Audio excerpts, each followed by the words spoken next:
All right, beautiful day. We're coming to you from the dazzling southern coast of Italy. The second stop of the 2025 Red Bull Cliff Diving World Series. No place quite like Polignano, Mare, Italy. Unforgettable Dave's cliffside town transforms into one of the most dramatic venues in all of sports. I'm Trace Worthington, joined by a man who knows this place very well. He's dove here 6 times in competition, cliff diving legend and longtime competitor, David Colturi. Dave, this place has it all. Great vibes, great crowd. People love this place. One of the divers' favorite. Has to be one of yours. Oh, absolutely, Trace. Yeah, I mean, these people on the cliffs, they're feeling the magic of Polignano right now. Those towers are towering above the Adriatic Sea, and these balconies, the beaches, the cliffs, the boats surrounding the platform, it's kind of like a natural amphitheater. Yeah. It's just so much energy, cheering on our superheroes flying through the sky. It's really a special place. 4 rounds of diving, so this is the first round coming at you. The weather today, Dave, pretty crazy. We've seen this before when we come to Polignano Mare over the years. The wind rolls in, and it's not always a fun thing and situation for the divers. But the weather is sunny. It's super hot outside, 84 degrees Celsius, 29 degrees Celsius, 84 degrees Fahrenheit. Warm weather all the way around. The fans are packed in for this competition. Dave, what do you expect when the wind rolls in like this and the waves are starting to crash against the rocks? It's a tough one, Trace. Yeah, it's not what the divers want. It's been super hot, and the fans are happy, but this is tough. It's been super perfect all week, and so the transition from yesterday's ideal training times and venue, now with the waves and the wind, it's going to be really tough, and I think we're going to see the experienced divers tackling this better. And if you're new to Red Bull Cliff Diving, here's how it all works and the 2025 format. Each Red Bull Cliff Diving event features 8 permanent and 4 wildcard divers per gender. There are 4 rounds of diving, with varying levels of difficulty. The panel of 5 judges has less than 3 seconds to evaluate the parts of each dive. The judges then award scores from 0 to 10. The highest and lowest scores are eliminated, and the remaining 3 added together. This total, multiplied by the degree of difficulty, gives the dive score. And all 4 dives are added together for the event score. Finally, series points are awarded at every event, with a bonus point for the best dive of the competition. At the end of the series, the divers with the highest series points are awarded the King Kahikili Trophy.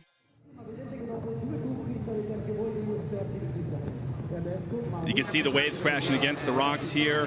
First round coming at you from Polignano, Mare, Italy. Stop number 2 of 4 of the 2025 season. The athletes getting warmed up on the platform. You see in the background right there, the women's platform, which is 21 meters, 70 feet. They will dive first, followed by the men. What a beautiful shot right there. Here is the start list. Rhiannon Iflin, the 8-time Red Bull Cliff Diving World Series champion, will kick things off, followed by American Kaylee Arnett. Great group right there, and you see Molly Carlson in 5th. This is the overall World Series standings anyway. Rhee, of course, leading the charge. So there are the top 8 in the World Series standings so far in 2025. Again, there are 4 total stops.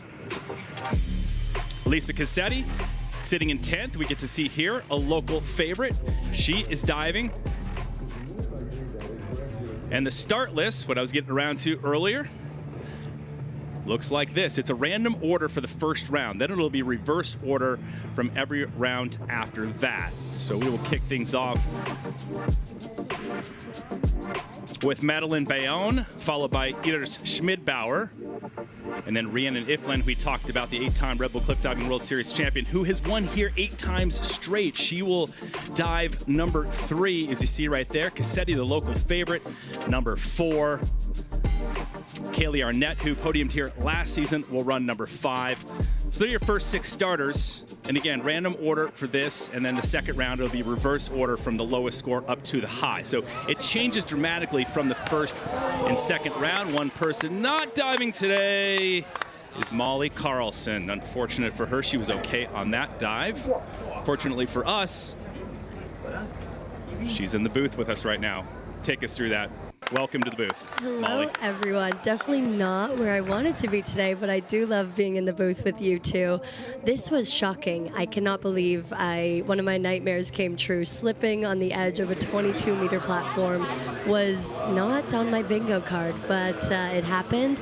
I'm so grateful that I landed safely. I guess have good reflexes, and I managed to land safely on my feet, but on the takeoff, I did land pretty firm on the edge, and I have a huge bruise on my foot right now that the doctors just want to make sure nothing's broken and that I can safely recover and get ready for the next dive, or next competition. So definitely an interesting journey. It's just a timing thing, huh?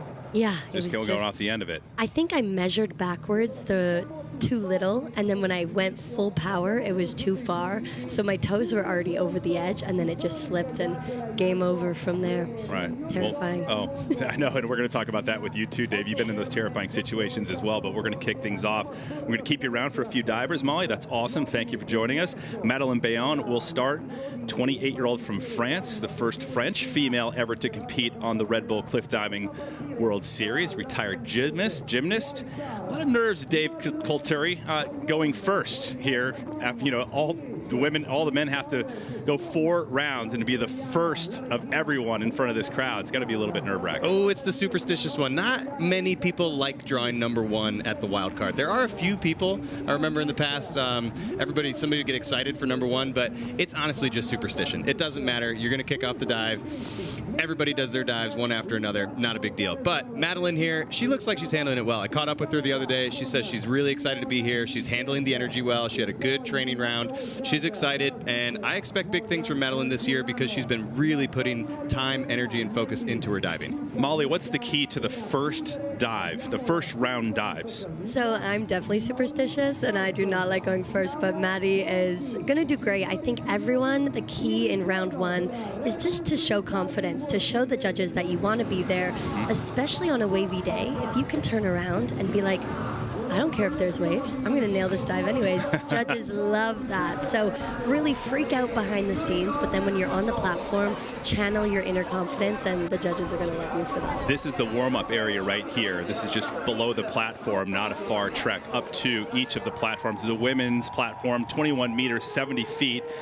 Off of the Adriatic Sea. The men's you see above at 27 meters, 90 feet. So it is a far drop into the Adriatic as we're about to get underway with the first round and first diver, Madeleine Bayonne of France. Love hearing that crowd cheering her off for the first dive. You can see those flags pinned straight. You know it's coming strong. But she looks confident, Trace. What's she have on the dive list? She's got a front triple half. This is something she's got a lot of experience with.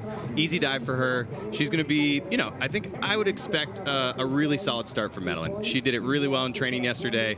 And you will notice she's got a brace on her left thumb. She had a thumb injury about a month ago. Even with that, she learned a new dive. She's going to debut a new optional in round 4. I'm really excited for Maddie.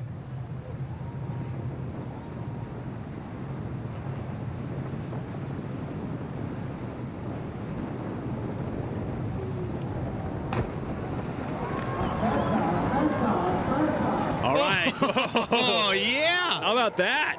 That's what we're looking for, Trace. That's how you start off number 1. Off. Just like Molly said, you want to show the judges you should be here, right? Is that what you were saying? I'm so inspired by her right now. If I could ever go first and do a dive with that much confidence and that much skill, I would be on top of the world. She must be feeling amazing right now. Break it down. Look at this. Absolutely strong takeoff. This is like a beautiful dive for her. She's really showcasing that beautiful pike position. She came from that gymnastics background, and she can just fold in half, really sees the water, confidently comes out and knows that she's going to put it down in these waves. I think that's so cool to make no splash when it is a wavy day. Absolutely, and that's where the big scores are going to come from. That vertical entry, very little water coming up, 7, 7.5, 6.5 from the judges. A really strong start for Maddie in the first round. 5 judges. The high, you gotta love the walk back in the waves. The snake. That's the angry snake dock back to the beach. Probably the most challenging part of the day for you divers. But anyway, 5 judges. The high and the low are tossed. The remaining 3, as you see highlighted in white, are added together, multiplied by the degree of difficulty. So her first round dive is 69.70. She has 3 more dives to go, all 4 rounds, and you guys both know how important it is to be consistent. All 4 rounds are added together and count. So you've got to be consistent from A to Z. Yeah, there's no misses in this game. You need to hit all 4 if you want to be on that podium and spraying champagne tomorrow evening. Iris Schmidbauer, the 29-year-old German, returns to the World Series after giving birth to a baby girl, Leilani, in August 24th, 2024. And that ding right there, you hear the bell, that is signifying, again, as both of you guys know, the judges are ready, everybody's ready, and so are we. Absolutely. This is one of my favorites. Iris is going to do a reverse twister here, one of my favorite dives because I compete this as well. She's going to jump out and flip back towards the platform and twist at the same time. Watch this. Yeah. All right, so there you go. Putting one down in the Adriatic is Iris Schmidbauer, the new mother. Took last season off, and her first event back after having her child was in the Philippines in April. Yeah, that was a solid dive from Iris. I think she just got a little bit soft on the bottom. I really like the takeoff here. Arms coming through, strong jump over the top. Beautiful pike. She sees it right here at the end. She's just a little short of vertical and gets some chest splash going through. How's that feel, Molly? I feel like at the end she had it, and you see the water lifting and dropping at the same time. So for her, she might have thought she was going in for a perfect entry, but sometimes with these waves, you just never know what you're going to get. But I think she gets brownie points for the beautiful outfit. Oh, absolutely. Pretty in pink. Way to go. Yeah, those waves are a good point, Molly. You know, the platform measures about 21, 22 meters, but with the swell going up and down, that can change pretty dramatically on a dive, right? Mm-hmm. And it's stressful because that gets in your head as well. You want to do your competition dive just like you practice, but then you're like, oh my gosh, do I have to change in the air what I'm doing because of the water? And you just got to stick with your gut and do the best that you can. Yeah, you really got to react on the fly, too. You're looking at the water. Is it coming up? Is it going down? It's something that's a proprioception and a reactionary thing. In the air, can you get vertical on that entry with moving water below you? Exactly. This is the fun part right here, just walking through the plaza for you guys, I would imagine. Oh, I love coming through the town. It takes about 10 to 15 minutes, maybe 20 if you're shaking a lot of hands, kissing babies, signing autographs. But going through the town and interacting with the crowd is one of the most amazing things about Polignano. I think this place has more touch points with the athletes and the fans than any other place we've been to. Would you agree, Molly? Absolutely. I think it's so fun when you do your dive. It can get overwhelming when people like know who you are and they want to take pictures, and you're like, guys, I'm so stressed right now. I really just want to get back to the platform, but I gotta go do my job. Yeah, right. And then you're just like, okay, one picture, and then you end up doing 17. Crazy. So up next, we have somebody who a lot of people know, Rhiannon Iflin, getting ready for her first round dive.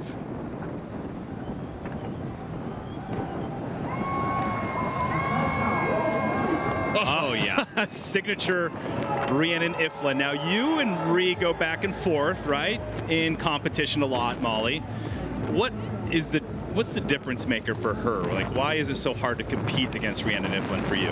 Rhiannon is so unique in what she does. I think she's a beautiful diver, and you can see her confidence actually gets stronger in rough conditions. When all of us are freaking out on the rocks or the waves, she's like, I trust in myself, I trust in my training, and I trust in my reaction skills to know exactly what to do to land vertical. And she just does it every time. I'm like, girl, how can you be this consistent? Teach all of us, please. But the consistency is insane. It's insane. One thing I've always said is when you're at this level, the physical characteristics of the divers are pretty much on par with everyone. Yep. But her ability to flip that switch, her mental game and getting in the zone is unlike anybody I've ever seen. I agree. I think it's beautiful to see such consistency. And the scores show there too. A bunch of 8s, high and lower toss, 83.30. So Rhiannon Iflin, the 8-time Red Bull Cliff Diving World Series champ, easily into the top spot. She's 3 to go of 11, usually 12 women. Molly is out of the competition. So sorry. And so sorry. And those who've just joined us, Molly Carlson is in the booth with us. Phenomenal diver over the past several years. Number 2, several times over in the World Series. Sorry, but so those are the facts. I love it. But I love it. We love watching you dive, and we love your personality. And it's nice to have you in the booth. But I hope your foot gets healed pretty quickly. Yes. Molly had a little mishap off the end of the platform if you just joined us yesterday. As we look at our next diver, Lisa Cassetti. So listen in for the Italian crowd.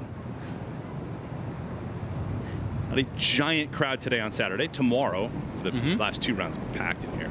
Oh, yeah, usually tens of thousands, getting up in the 20, 30, 40K plus sometimes. Inward is really hard to do in these waves because you're just standing on your tippy toes, but...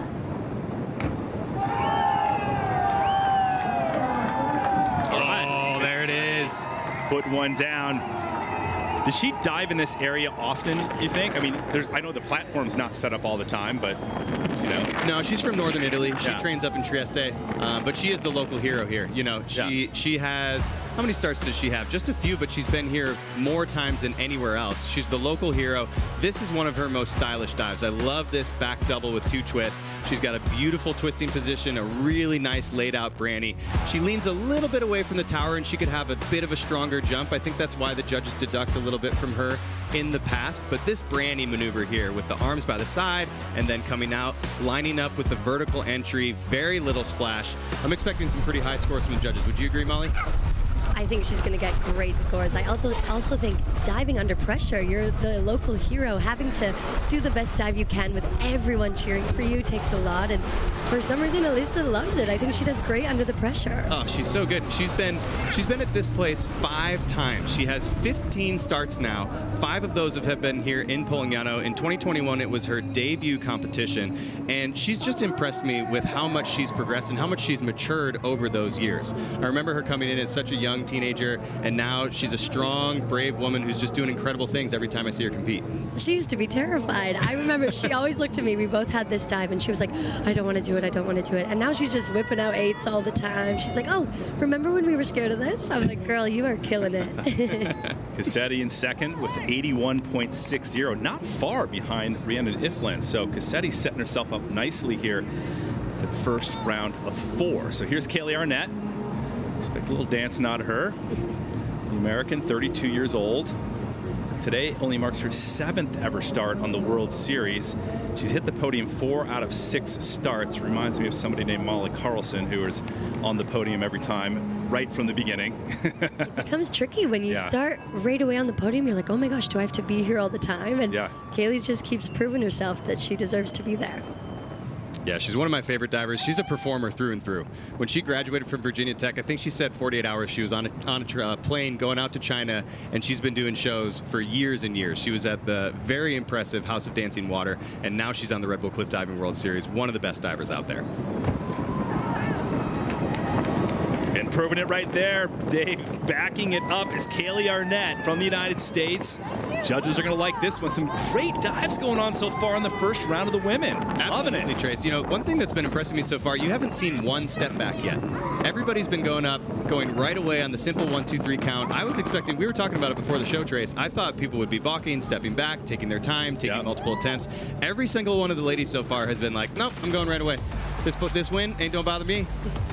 I think that becomes like something you want to prove as well. Again, it comes back to that confidence. I think the judges get in their head when you do start stepping in. It's like, oh, they might be nervous, but Kaylee just went out there and said, I'm going to do the most perfect triple I've ever done in my life, and you're going to give me those big scores. Oh, I absolutely agree, Molly. She's got a super strong takeoff. Look at that beautiful pike position with the nose folded in between the knees. I love her branny technique with her arms down by the side, and she gets that vertical line. A little bit short of entry there, but very clean. I'm expecting some 8s somewhere around there from the judges.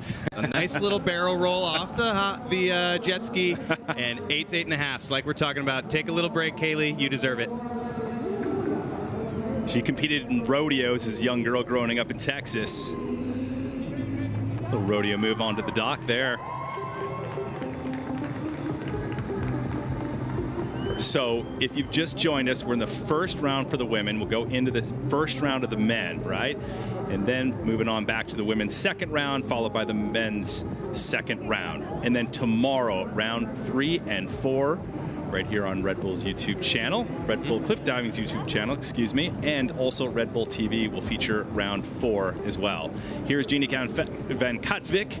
Can you say your last name? Honestly, no. Yeah, that's why I'm putting you on the spot. I was hoping you weren't going to ask me that. Welcome to the broadcast booth, Molly. I was going to put you on the spot for some stuff. Jeannie Van Katvik, 40 years old, such an impressive diver, earned a permanent diver spot for this 2025 season. Yeah, I stayed with Ginny and her husband Matt last week. She actually doesn't appreciate you mentioning her age every time, Trace, but that's okay. I know. I know. She's going to later on. I'm going to hear from her. Trust me. No, but honestly, Ginny's another super impressive diver. You know, she didn't start diving until she was 14 years old. Most of us started when we were very young. And for her to come in, she dove at Houston with famous coach Jane Figueroa. She did shows. She worked her way up into Royal Caribbean. Now she's at Red Bull cliff diving. Look at that strong takeoff. Boom, nailing the entry on that one, right into the Adriatic Sea. Polignano Mare. If you just joined us and don't know where the location is, it's just a short distance and drive from Bari, which is a short flight from Rome. And it's on the Achilles heel of the Italian boot.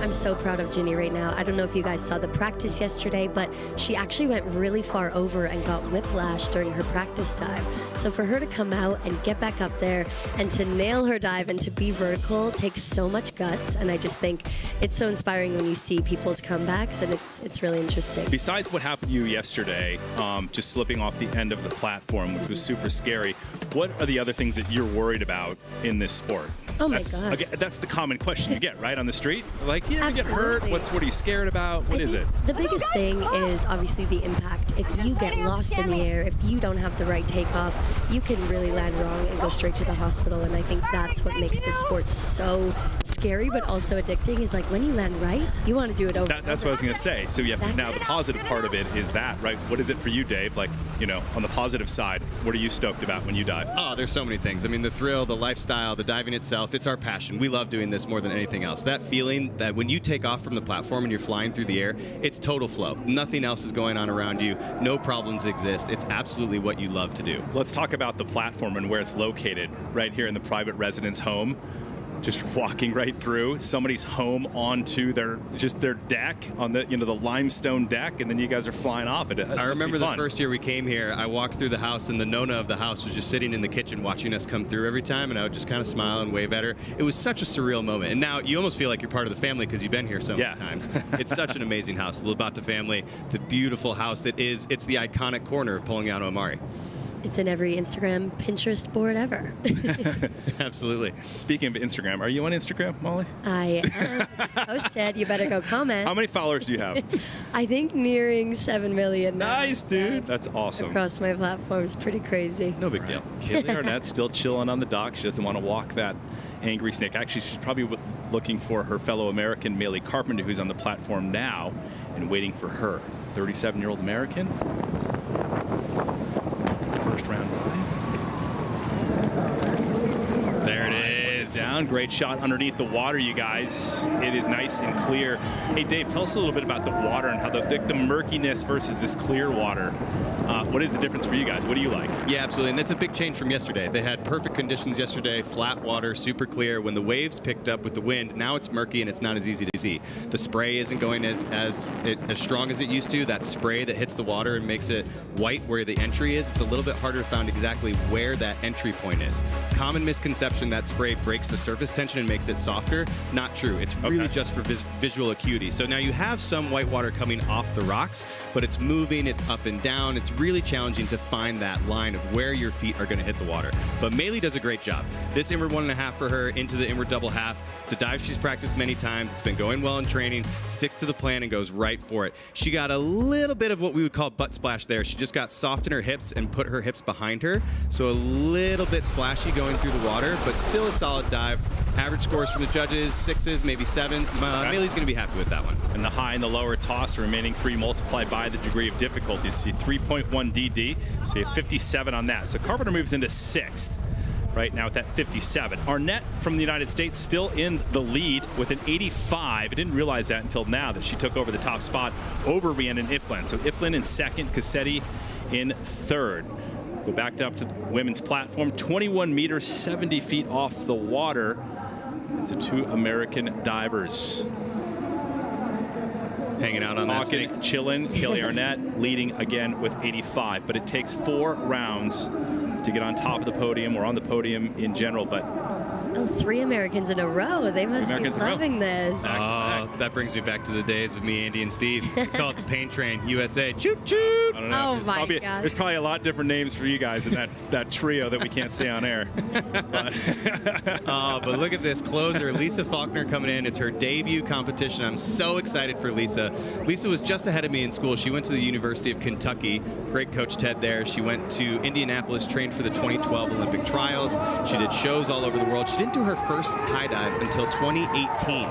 Very late to the game, but very strong. You were late to the game too, Molly. In terms of high diving, right? Yes. In terms of high diving, what is it like for you to be in your first ever competition? Do you remember it, and were you freaking out? I do find that when you come from a traditional background of regular diving, you get to these Red Bull platforms and you're like, I'm going home. What's with the waves? What's with the random heights? What's with the...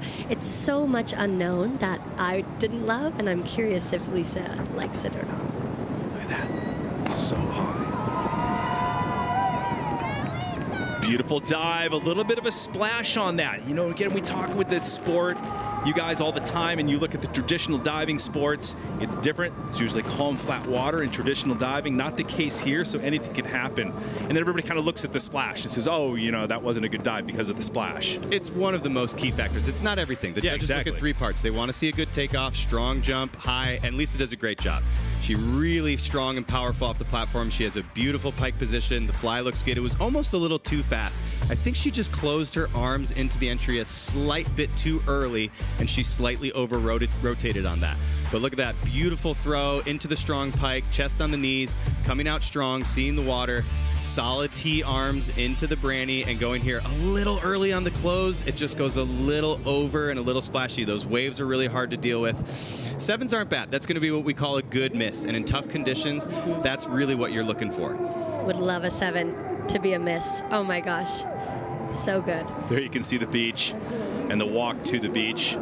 So Faulkner, in her debut and first dive of her Red Bull Cliff Diving World Series career, sitting in 4th, not bad, with a 71.40. Now, Molly, you have 27 starts. Not that many. I mean, for what you've accomplished in this sport, 22 podiums, including 4 wins. Also, I have to talk Brave Gang real quick, because you love to push the Brave Gang sitch, which everybody's a fan of. Tell us a little bit about that. You know, I had just pulled out of this event this morning, and I got a message from my coach, please come to the platforms. There's 2 fans crying, waiting for you to meet you. And I was like, okay, I'll hobble over there and I'll say hi. And they're just the sweetest. I think, you know, having a community that respects what you do, respects if you pull out or not, respects all the things, it just inspires me to keep going and to keep being brave. And I think all these girls have a community in each other. We're all supporting each other. And speak about support. I'll let you talk about Here's her. My Tell us about Simone. Simone Leter is absolutely the best teammate I could have ever asked for. You know, she works harder than anyone I know. She definitely has loved this transition into high diving, and I'm very curious how this dive will go, because in practice she went a little bit over, but I think she's in the zone. All right, Simone Lead we talk about the shifting, Dave, earlier, about those waves coming in, and you could lose, what, like 3-4 feet, you know? Absolutely. The swell goes up and down. A couple meters, and it comes at you quickly.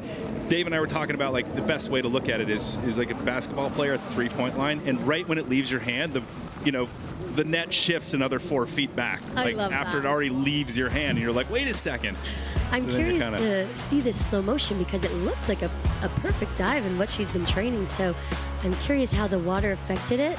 Yeah, from that underwater angle, Good. it was It a looks beautiful good. dive. Yeah, I think the moving water and just a little bit of loose body line on the entry is going to throw up that splash. But like you said, Molly, she worked super hard. She's got great technique. That was a good start. The beautiful half twist into the pike. She dials in that branny. She's looking right at it. What happens here where she closes in just a little bit loose, right? And a little bit feet in front, which she has been working on back home as well. Once those feet go a little bit in front, it's really easy to kick up a lot of splash. And so keeping those feet under you to bring all the water down. You can see she's mad at herself. She's so hard on herself. But for me, to kick up splash and get 7s, that's a really solid start for Simone. And I think she's excited to show her new dive this weekend. That's right. We got a lot of new dives from the ladies and the men this weekend. Excited for Simone's new one. I'm going to blame the wave on that one. Exactly, me too. It's the wave. It's never Simone's fault. Like, it's never the diver's fault. But I like that the judges are also rewarding beautiful takeoffs. For me, like, that was absolutely deserving of 7s and up, and they gave it to her, so that's great. Yeah, absolutely. And again, a solid miss. And Yep. when you're going to have to count all 4 dives, you know, with these conditions, it's going to be rare that anybody goes through without some little hiccups here and there. So if you can keep those to a minimum and keep all 4 rounds with 7s and above, you got a good chance of being on a podium tomorrow evening. Needs 8.5s or better to pull into the #1 spot, held down by Kaylee Arnett with an 85. Here's Morgan Polignano of Switzerland, 25-year-old, lives in America now with a degree from Harvard. Look good on Yes, takeoff. Morgan. Nice entry on that. Love it.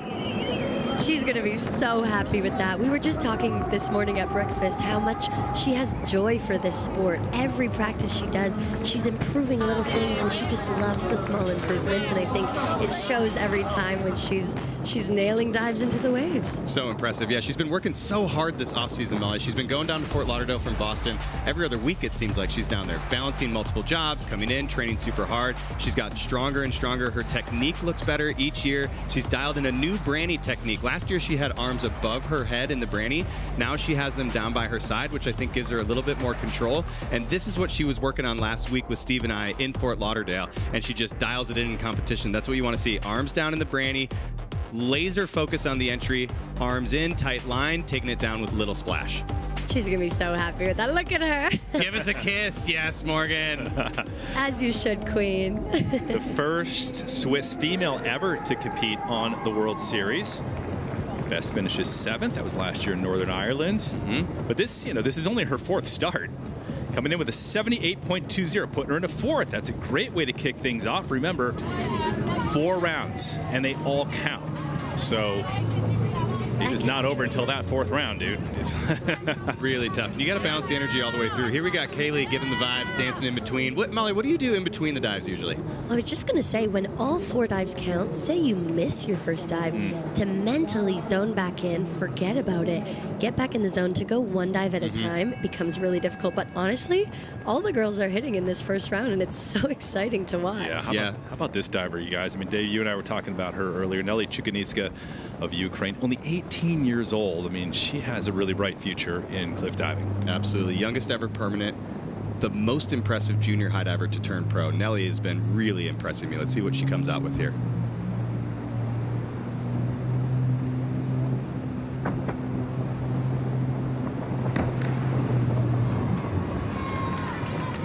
There it is, taking it down. Just before that big wave came rolling in.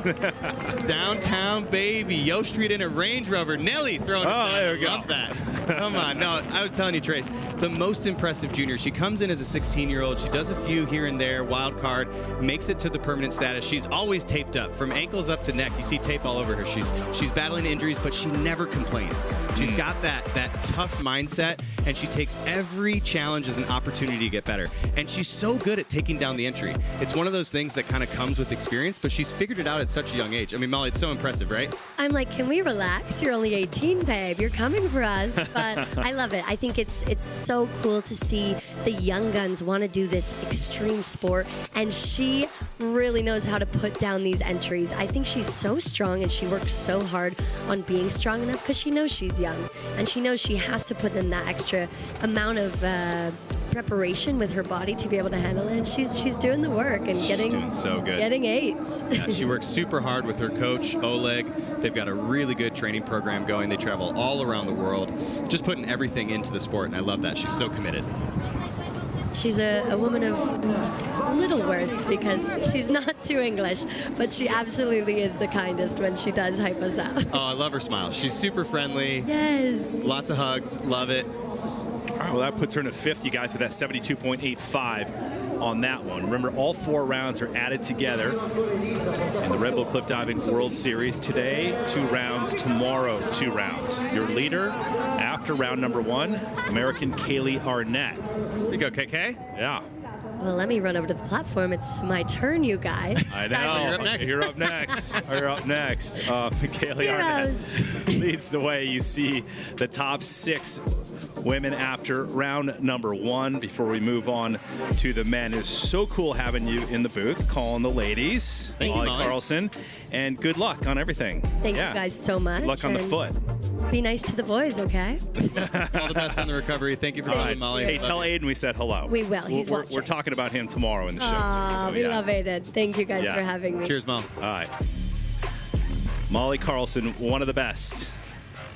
Yesterday, little foot injury took her out. Super strong competitor. She will be back, no doubt. So great shot at Polignano and Mare, Italy. Stop number 2 of 4 in the series. The men's start list for round number 1. Gary Hunt, the GOAT. He's won here more than any male in the history of the World Series. Looking forward to seeing Gary. He won the first stop in the Philippines. And then what else jumps out here, Dave? Archie Biggin. How about that? He dives last. From first to last, we got our oldest competitor and our youngest. That's right. 41 to 17. Holy smokes, we got a great field here. And I'll tell you, somebody who's not superstitious about going first, Gary Hunt. Won't phase him at all. Gary Hunt will kick things off on the men's side. First round. Just a reminder, this is the first of 4 rounds. Gary Hunt, 41 years old. He just turned 41 a couple weeks ago. Happy belated, buddy. Yeah, happy belated birthday, man. And this is his 102nd start on the Red Bull Cliffdiving World Series. He only missed a few events last year, only because he was training and went to the Paris Olympics. Just a slight busy schedule change. And you know what? He just went there and got 8th. Yeah, no big deal. No big deal at 40 years old. Unreal. Yeah, Gary's one of the few divers who can actually put the Olympic Games on his CV. We got a couple other guys. Alexei Prigorov coming up. He has a silver medal from the 2008 Games in Beijing. Costa, right? Yep. Yeah. Konstantin did not compete in the Games, but he's at the World Championships. One of the most impressive things I've actually seen was Costa competing in 10-meter World Championships and 27-meter. He's the only diver, to my knowledge, to do both in the same weekend. Look at that shot right there. Lama Manakile Beach, packed with people coming to see the world's best here in Polignano, Mare, Italy. And the best of the best is this guy over the years. He has won 10 King Kahili trophies. He's won at this location 6 times and been on the podium 8 times. The most unassuming character that you will ever run into off of that platform, Dave. Absolutely. Unreal statistics. Yeah. But beyond the accolades, Gary is just one of my favorite human beings of all time. You know, he loves to juggle. He loves to play piano. He likes to garden. He's the most down-to-earth guy. He's the best one to have a conversation and a coffee with. I always love my time with Gary Hunt. Women's platform was 20 meters, 70 feet. Men's now, 27 meters, 90 feet above the water.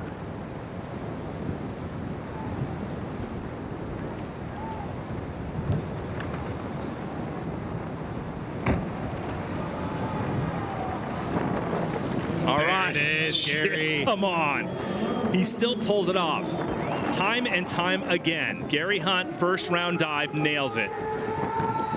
A little bit short of entry, but just like Nelly, who's figured it out at 17 years old, Gary's got it at 41, taking it down a little short, but very strong through the water, little splash. It'll be interesting to see what the judges do with that, because it's not your ideal vertical entry, but still very clean with no splash. Okay, so yeah, I mean, I've heard that before, like coming in short or whatever, and what does that really mean to the person who just doesn't know this sport? Absolutely. Because you're thinking that was perfect right there, right? Most people would say. Yeah. What was wrong with that? Now, a strong takeoff from Gary from the top, can't really deduct anything at all. He's up over the top of that. He's got very good awareness. He comes out with that beautiful open pike. Love the style in the Branny here, arms by the side. At the very end here, you're going to notice his chest just a little bit down towards the water, not perfectly up in line. From the ankles to the shoulders, you want to see a very vertical 180-degree line. He was a little bit bent forward, so let's see what the judges do with that. Scores coming in. Gary looks happy. No matter what scores you get, 8.5, 8, 8.5, that's a solid start. Yeah. 90 points for round 1. Those are the 3 that he'll keep. Remember the high and lower toss, the remaining 3 multiplied by the degree of difficulty. So Gary Hunt kicking things off with a very strong score. So that's going to be tough to beat. Again, we have 11 more divers to go in this competition, but starting it off with the GOAT is always nice. There you go, straight into interview mode. Nice job, Gary. Now, following Gary, we've got our local hero, Andrea Barnaba. Crowd's going to go wild. Listen to this.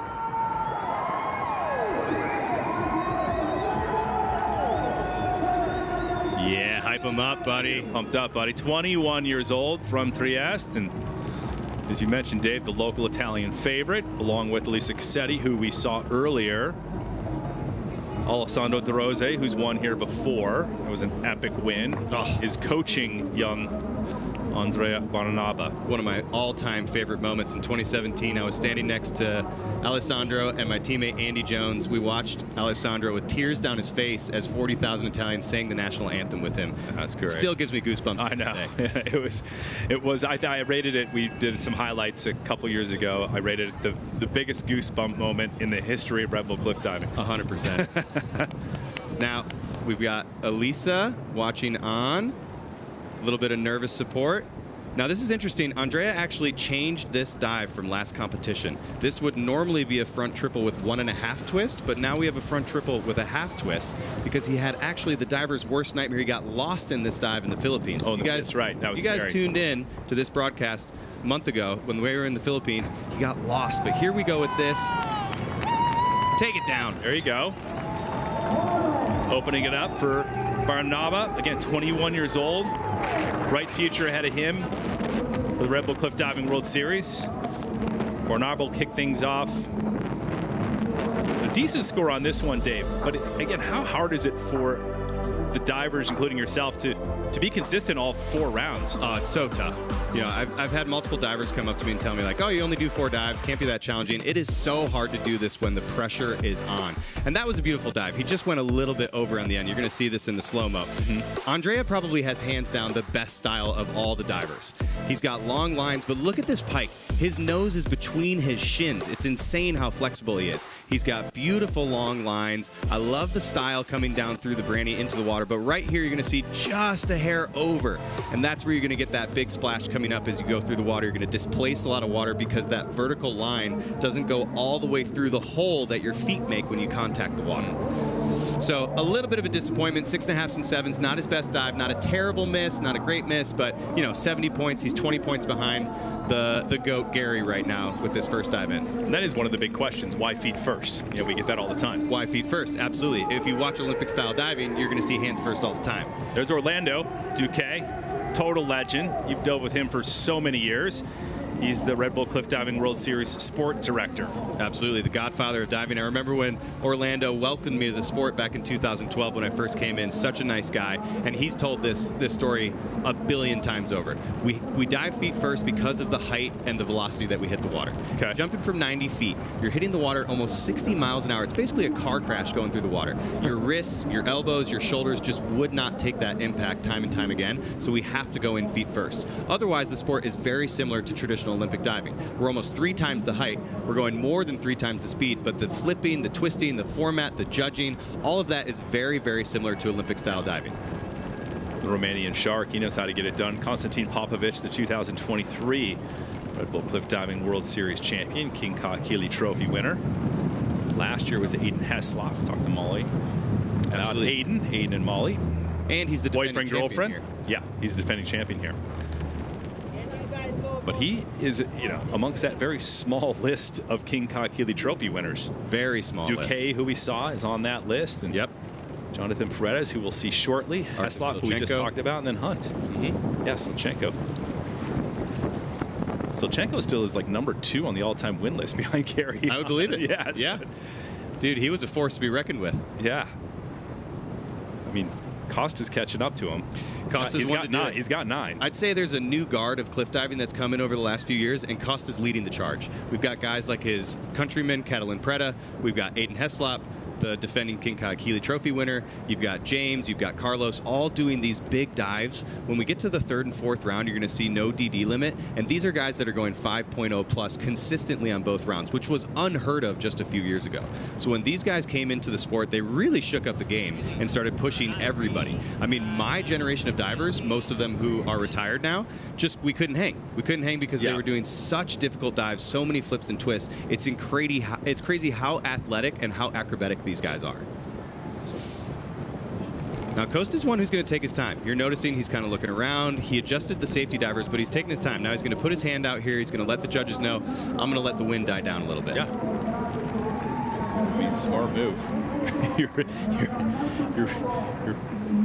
middle of a ocean, 27 meters, 90 feet above the water, and the wind's gusting. It's been gusting strong. Take a break. Yeah. Before practice, we were averaging around 15 to 20 miles per hour. And I think it's been picking up now as the divers have been going. Every single video shot I've seen with a flag has had it just pinned completely horizontal. There's our group of judges, 5 of them. Antonio Martinez, he's our head judge. You see Marion Reif in there. Sam Dorman, the Olympic silver medalist in diving, he's in the house, is one of our judges now. Costa trying to deal with the wind. Now he's back on the end of the platform. Kicked off this 2025 season in the Philippines, placing 3rd. A solid finish for not a great competition. He had a couple misses in there. You know, the Philippines was really difficult for a lot of the divers. I was watching at home, and I noticed that the extra experienced divers were the ones that came out on top, and I think that's why Gary ended up winning the competition. There's that wind meter. Almost 40K coming in. Not easy to stand backwards on your toes at 90 feet above the water when that's happening. 22 miles an hour coming at you on your face. Totally fine to put up your hand again, reset, get focused, come back in stronger.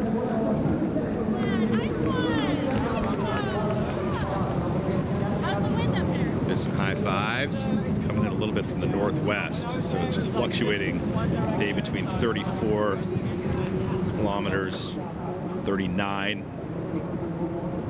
For those who like miles per hour, 21 miles per hour. So yeah, it's no joke. Yes. And you know, one thing that I was impressed with the ladies is none of them backed down. And now, not saying anything against Costa, because actually the women's platform being a little bit lower and in line with the patio, it's a little bit more protected. So the men's platform is actually going to be more exposed, and the wind is much stronger up there.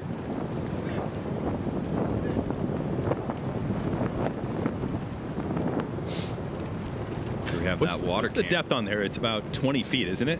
At least. It's not that deep, and it requires about 16 to 18 feet to make sure that you don't hit the bottom, right? Our minimum safety depth is 5 meters, which is about 16 feet.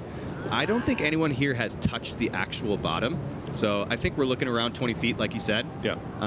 Again, it goes a little bit up and down with the tide and with the swell, but definitely plenty of deep water here. It's something that most people find surprising. When they ask me about cliff diving, how deep do you go? Most people are surprised to find out that the higher you go, you don't actually end up going any deeper than you would, say, off the 10-meter platform. At the 10-meter pools that you're used to back in the States, all of those pools are going to be 18 feet deep, the same depth that we need here. The higher you go, the more deceleration force that you hit the water with. 10 G's decelerating you. Here he goes. Costa holds his composure. Costa. Patience pays off for the Romanian shark. Konstantin Popovic putting one down in his first round of 4. Costa is 3 to go of 12 men. Super impressed with that. Now, when you reset like that, look at those 8.5s and 9s. Way to go, buddy. Now, Trace, when you reset like that and you have to step forward and go back multiple times, that is not an easy thing to stay focused and composed up on the platform, because every time you go back and reset, it's draining that energy from you. But if there's one guy who can manage his energy levels and has the physical fitness to make it through, it's Konstantin Popovic. Now, this takeoff is strong. An inward triple half really gets the arms going ahead of the body, folds into that beautiful pike like we saw Barnaba do. 2 somersaults, comes out, spots the water. Really good here at the Brandy. He's got relaxed arms coming down the side. And one thing Costa does better than most divers is finding that vertical entry and being super tight going through the water. He's gonna be happy with Costa always pops out of the water like almost his whole body. Yeah, he looks like he's in a Dior commercial every time, I feel like. He's in the airport just selling you fragrances. The last person I saw in a suit selling fragrances or fashion was Dave Colturi in a Hugo Boss ad. 95.40. So Costa in the lead. 3 have gone. Next More up, to go. Here's my boy James. But two of the biggest names. You have Popovic and Hunt, so 1 and 2. So Popovic with that 95, Hunt in second with 90. So here is American James Lichtenstein. The only American in this field, right? Yeah, absolutely. The only American permanent diver on the World Series. It's not like the old days when you have Colturi and Jones and Lobu stacking up the American contingent. Now James Lichtenstein carrying the torch. We'll see you back in competition, though, Dave. Absolutely. I'm planning on competing Soon. in the World Championships next month in Singapore. Nice. We're going to be joining James and our fellow countryman, Scotty. You know, one thing that's really impressed me with James is how much he's progressed over the years. He was the only one who was in contention of taking the trophy away from Aiden last year. even Costa wasn't up there. So I was really impressed with how he's composed himself, and he's just super consistent. Now, James is somebody, he started his first high dives with Kyle Mitrione and I at an amusement park in Indiana called Indiana Beach. And I got to tell you, his first couple jumps did not go well. But he learned super fast. I saw him doing shows around the world. Next thing he's doing, he's doing a back quint off a ladder off a tiny little perch. And I'm like, James, where did this come from? He's just so strong and so smart. He moved to Fort Lauderdale. He's training with Steve full time. He's committed everything to cliff diving, and it shows. 30 years old, second place here last year.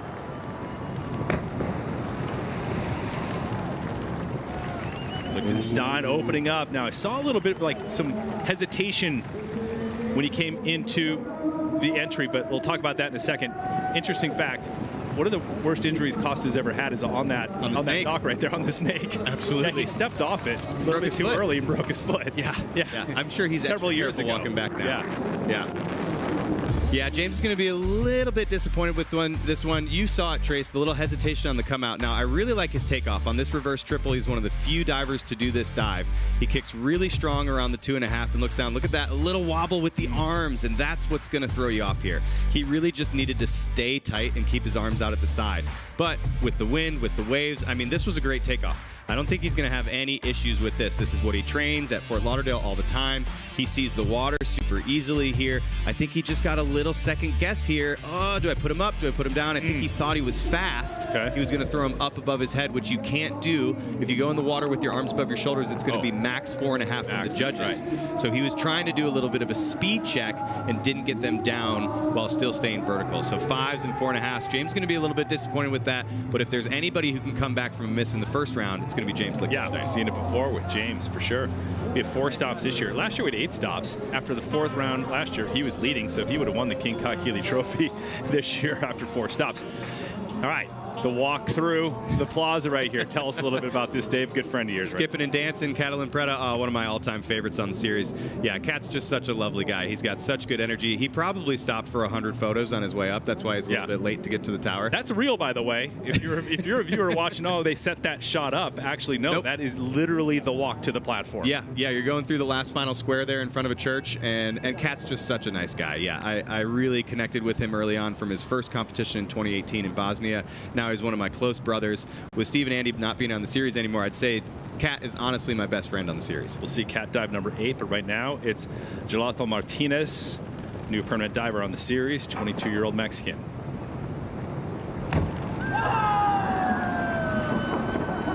All right. Oh, that was beautiful. Trace. Awesome. At least the entry. A little far back on that, so we'll see if the form backed up that good entry. Dude, he crushed it. He destroyed it. He dusted it. I mean, there's nothing better that you can do. This dive is so beautiful. I think I've only seen maybe Gary and Steve do this front quad half in the tuck position. Yeah. It's a very tricky dive. You come off and you get in this tiny tuck, this ball shape. You spin very fast and have to come out at a 3.5 and then control the brandy down to the water. But Yolo is so talented. I mean, look at those strong calves. What a powerful jump coming off the platform here. He shakes the whole thing. But you're going to see from the side here, he gets into this tiny ball. He spins super quick. He comes out above the women's platform and then works it down and absolutely disappears going through the water. He's been training in Mexico City. I remember when Yolo came in as a junior diver, he was a little bit skinny and scrawny. He was a little bit scared. And then all of a sudden he put on 20 pounds of muscle and he's doing these huge dives. I'm like, Yolo, what happened in the last year? Like, how many tacos did you eat, dude? But no, he's just so impressive. And you're going to see in rounds 3 and 4, he's bringing in some big dives. And he's actually working on even bigger dives to have some of the biggest DD in the entire World Series. Gelato Martinez, future divers, 93 on that. So it is a big score. We'll see where that puts him in the rankings. So Gelato Martinez moving into second with that 93.60. Popovic, as you see there, current leader with 95.40. 4 rounds of diving, though. This is the first of 4. Anything can happen between now and tomorrow. By the way, we will have both rounds today. The women are coming up second with their second round, or coming up next with their second round. The men's second round to follow. Then tomorrow, round 3 and 4 on Red Bull Cliff Diving's YouTube channel, and the 4th round on YouTube and live on Red Bull TV. Carl Simeno. Coming up to the halfway point, we've got the front triple half tuck. Same dive that Yolo just did, but with one less somersault. I've seen a lot of Carlos this winter. He moved to Las Vegas. He's actually been training with my club team, the Mission Viejo Nadadors. He's been coming in here and there probably every other week. He comes for 2 or 3 days, a quick, intense training bout. He's been really committed. He's in super good shape. This is a guy that cut his teeth at diving shows. He went out to Macau. He worked in the House of Dancing Water, probably the premier circus show, with a water platform up above the theater at 25 meters in the dark with the lights. People who I've seen dive in this show are super focused and do not get distracted. Well, and they're used to they're used to the crowds too, right? In shows, so he's trying to get these guys fight. He's like, this isn't a golf match. I'm not teeing off, man. Yeah. Give me some juice, baby. Come on. Do you like that too? Oh, absolutely. I love feeding off the crowd. Don't be quiet, man. Yeah, that's like traditional diving in the the Olympics. Not here, dude. Not here. Give me some energy. Yeah, and one of the biggest questions I always get asked is, what do you think about before takeoff? And one of those things is you want to feed off the energy of the crowd. You want to see the beautiful place that you're in. You want to celebrate this moment, and that's what Carlos is doing right before he coves. He's in such good shape right there. A little bit of separate. I'm not going to get in your analytics here, but his feet just kind of came apart right before he went into the water, it looked like there. Absolutely. Good call, Trace. Yeah, you're going to see the legs come apart a little bit, and he's just going to be a little bit pikey at the hips going through the water, and that's not what he really wants to do. We've been talking about that vertical line and getting as little water displacement as you can going through the entry. Now, Carlos is a very strong diver. He's in super good shape. When you see him coming from the water here, I love this shot from the water cam. Unfortunately, at the very end here, he loses that foot and gets a little bit hippie going through the water, which is going to throw up splash. Carlos, one of the most stylish divers. He's got that super tight haircut and beard cut. He comes in a nice pike, sees the water, super controlled in the branny. Love the arms out to the side to square the half twist. Coming in here, you see that left leg come behind a little bit, and I think that's what distracted him from getting the entry, because Carlos is not one to usually miss the easy dives. He's pretty solid. He's very consistent, and he's going to be, you can see with the walk. Normally, he's pumping up the crowd. He's coming in for high fives. Even though 6.5s and 7s are not that bad, Carlos is somebody that wants the 9s and 10s. Yeah, no doubt about it. 71.75 after you drop the high and the low from the 5 judges, the remaining 3 multiplied by the degree of difficulty. Scariest part of the day, standing on the end of that platform, I'm guessing, Dave, and walking along the angry snake, which we love to call that there. So should be calmer tomorrow from what the weather forecast predicts for these guys, but hey, this is cliff diving, you got to be able to deal with the challenges. I was telling you, Trace, how many athletes deal with a competitive field of play that changes so much from day to day? It doesn't really happen in most other sports. Not a lot, yeah. I mean, you have indoor speed skating, you have indoor, a lot of things. Yeah, but the track, the field, it's all standard. Yeah. Sure, you might have to deal with some wind here and there, but the water's literally moving. You've got a 90-foot dive that may turn into 80, may turn into 100. You never know with the swells when they're this big. It's super challenging. Tennis, great. You have to adjust to the surface, and then you can kind of get used to that, but it doesn't move on you, right? Exactly, yeah. Yeah, you're going to see a surface change from round 1 to round 2. They're actually going to go around the corner and dive off a balcony. That's going to be something that they have to deal with. But the moving water, man, is just so difficult and something that you really got to have to adapt and learn how to deal with. All right, just a few days ago, this guy, Alexei Prigorov, turned 38 years old. 4th place at the first stop of the season, just off the podium. Winner of the final stop in Sydney. That was a big party after Alexei won that final stop in November of 2024. Look at that shot right there. Beautiful. 27 meters, 90 feet off the water. Prigo putting down his first dive. Beautiful. Yes, Alexei.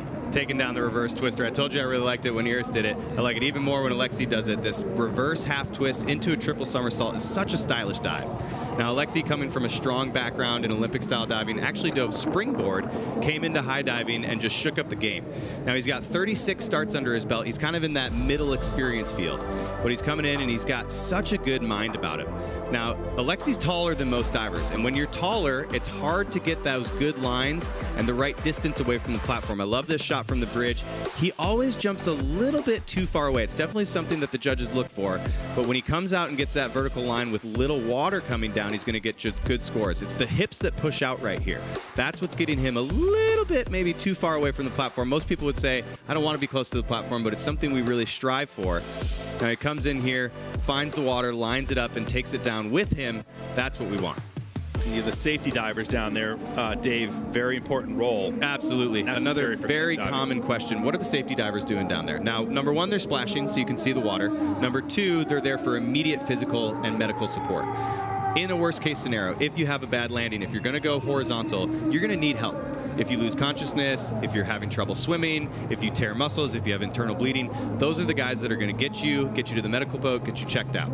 Somebody you absolutely want on your side. Safety divers, every time you go high diving, anybody back out there that wants to do it on their own, make sure you have water support when you go to the cliffs. You can see that the Ford banner right there blowing hard, so you can tell what the wind is doing right now as Polignano comes in with a score of 79.20. So that puts Ukrainian diver into 4th. Now, Popovich still leads the charge with his 95.40. This is only round 1 of 4.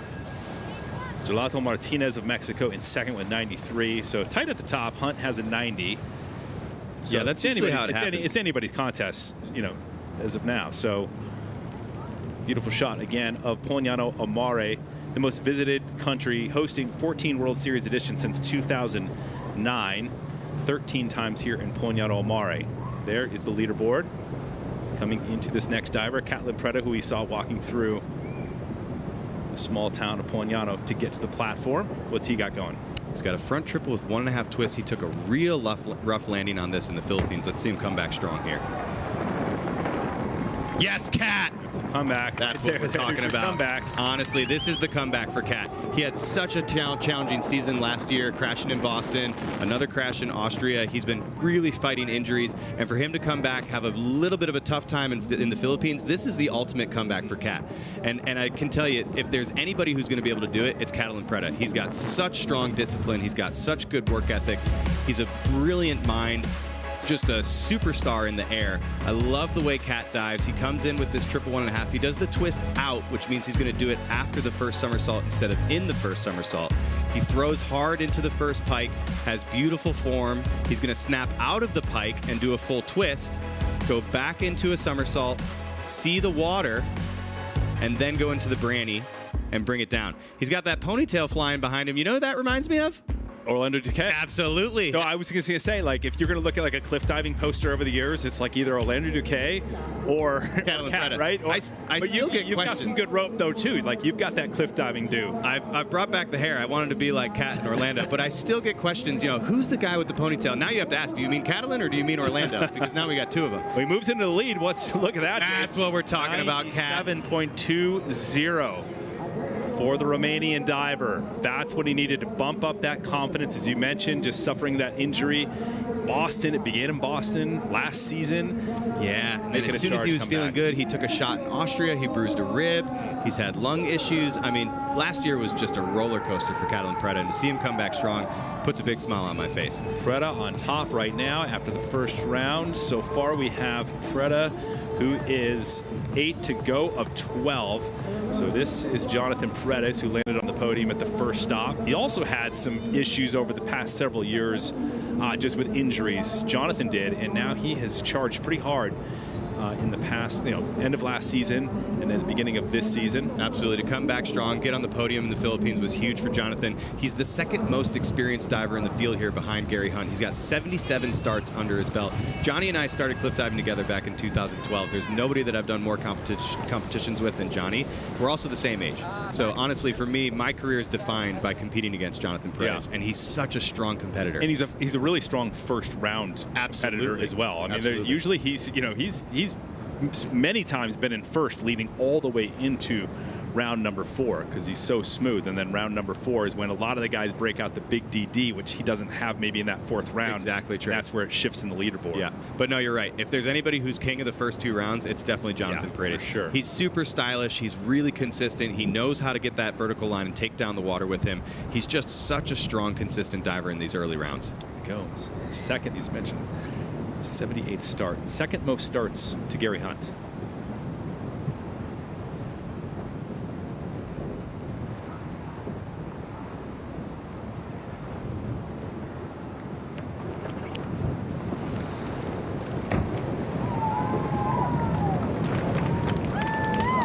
Johnny dropping in from 27 meters, 90 feet. The man known for rip entries had a little bit of a splash on that. Not too much, but way bigger than the judges normally see out of Johnny Beretta. Yeah, everybody's going to be chasing those 10s. And actually, Johnny is third most 10s in series history. He has 24 10s behind longtime powerhouse Artem Silchenko, who you mentioned earlier, and obviously the GOAT, Gary Hunt. Now, Johnny's a super solid diver.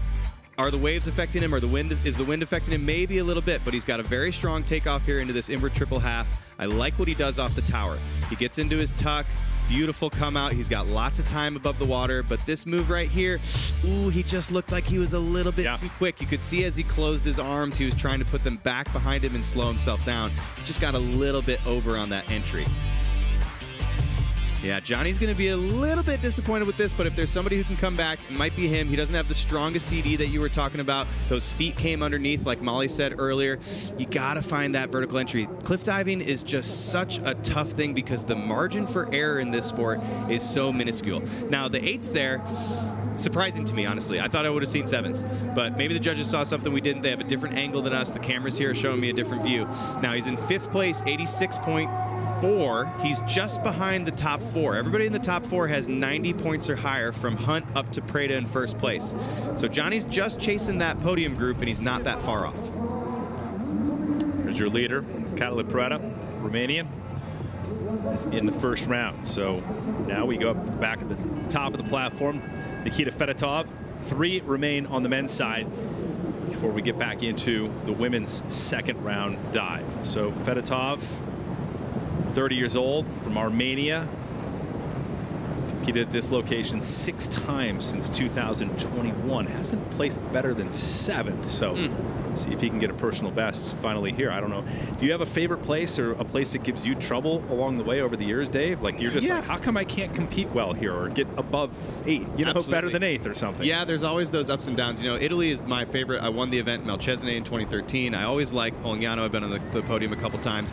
But there are those competitions that you're like, what is it about this spot that I just can't unlock? Why can't I figure out this location?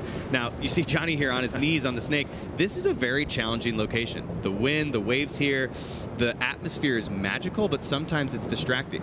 So Nikita here, I will say one thing about Nikita is he is tough as nails. You see that tape on his knee? He's been doing the world's hardest dive alongside Catalin Preda, arm stand back, 4.5 somersaults pike, and he hyperextended it in practice in China a few months ago, but he's still diving on this hyperextended knee. And if there's anybody who can push through pain, it's definitely Nikita Fedotov.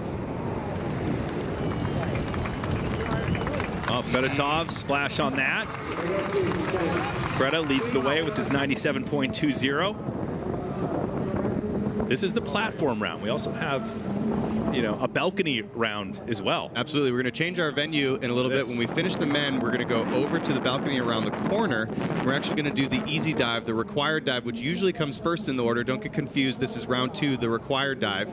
That's going to come up in a little bit when we go around the corner to a new venue off the balcony. You're getting soaked right there. That's how much the waves are crashing. The judges, they're normally out in a boat. They are. They're not. They didn't put them out there today, huh? No, they couldn't do it. It's tough to anchor the boat. It would be moving around too much. A lot of you might get seasickness. Yeah, not enough Dramamine here to help the judges on the boat. Now, Nikita doing, again, reverse twister. I think it's one of the most beautiful dives. He has it when he's coming in here, but he's just not quite finding the line here. He lines up maybe just a little bit too early, and again, you see those feet come underneath and the hips go back, and that's what's going to throw up that splash. I brought up the balcony dive because I was having deja vu because I love watching Fedotov dive off the balcony. Oh, absolutely. Like in that first round. The fly front. The fly front, it's beautiful. He usually takes the best dive of the contest with that fly front balcony. So we're going to see if Nikita can come back stronger in round 2 and get those scores back up. He's going to be fighting. He's in 9th place now. He's got 54.4 points. That's a long way from 97.2 with Preda at the top. He's got his work cut out for him if he wants to get back up in that top 3. Cat schmoozing it up with the locals. Everybody wants to hang out with the leader. Of course. Sergio Guzman, very experienced, 34 years old, competed on the World Series since 2015. This is his 42nd start today on the World Series. Guzman. Let's see, what does he do? What's he doing for his dive, Dave? He's got an inward triple half tuck. Okay. Very stylish, similar to Jonathan Paredes. He's known for his bright speedos. He's known for his salsa dance moves. He made me promise, I would say, that he is the best salsa dancer in the series. I know, but hands down. You and I were talking. I'm like, I just haven't seen that it in a while. salsa dance. I know. I've been commentating this a long time, and right? the past Bring it couple back. of years, he hasn't busted it out. I know his wife Tatiana and his daughter Mia are watching back home. Please tell Sergio we need to see the moves on the platform. Yes. No, but really, especially in the 4th round. Exactly. That's when I want to see it. That's the big one. Sergio, though, one of the most gregarious and jovial characters on the tour. He's so friendly. He's got a 6-foot smile. He's just such a good guy to be around. He's wobbling up there. It's a little rough hard. Yeah. Standing on the toes.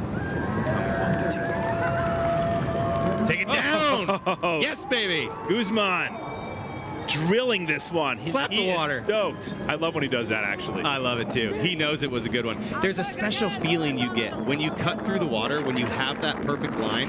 Your feet contact and make a small circle, and if your whole body goes through that tiny water, you just rip through the water. You go super deep. You can feel it. You know you crushed that dive. Yeah. And that's what Sergio felt. So he comes up, slaps the water. Yeah, baby. Well, I mean, just all the pressure, right? And all the adrenaline and everything. And then right here, it pays off. Absolutely. You know, there's like, you can't even be happy. You're so happy, you're mad, right? Absolutely. You know, and there's not really much smack talk in diving. It's really more so just let my actions speak for themselves. Yeah. So it's like, hey, I love you guys. You're my competitors. There's one thing about the World Series. The camaraderie here is just off the charts, the sportsmanship. But it's really, hey, watch what I just did. You think you were good?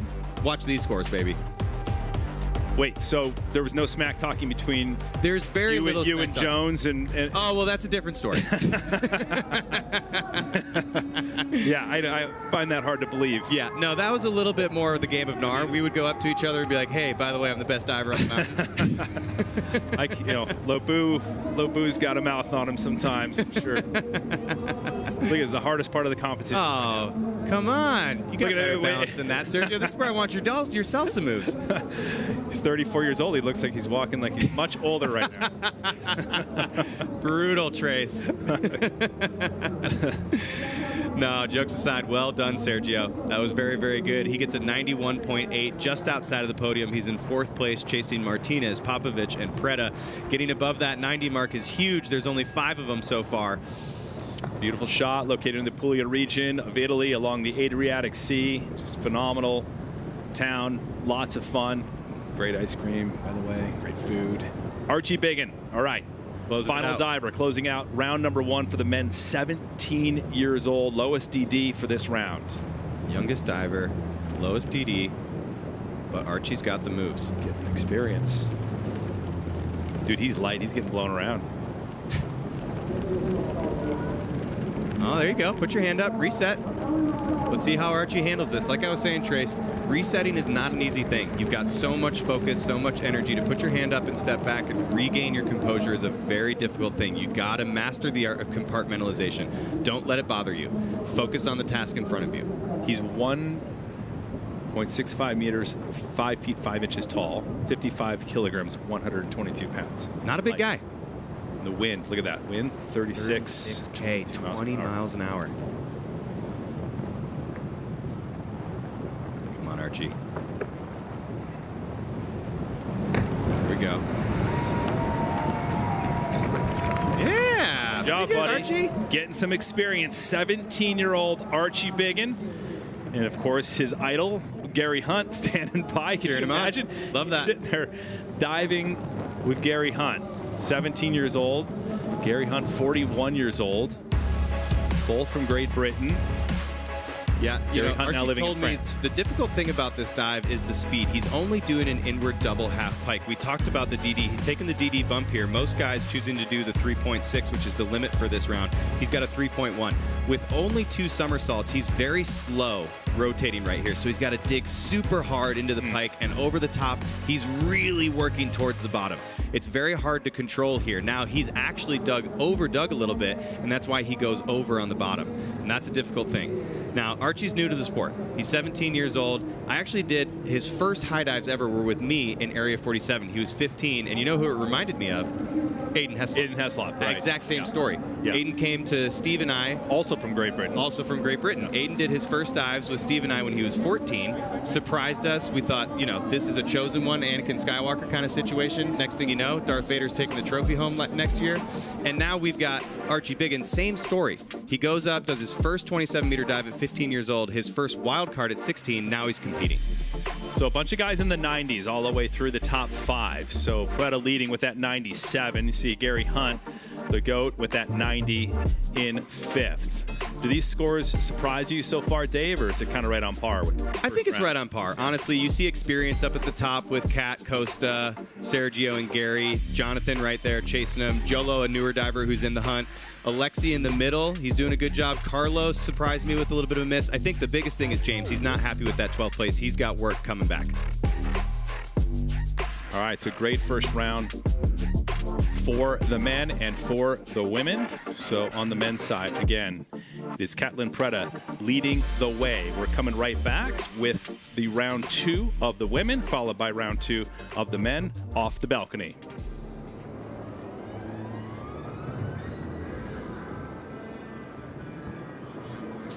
And getting set for the balcony round dives. Now round number 2 here in Polignano, Mare, Red Bull Cliff Diving World Series. Second stop of 4. Trace Worthington alongside David Colturi as we get set now. 4 total rounds, and all 4 rounds count. This makes things interesting, Dave, shifting around the corner from the platform.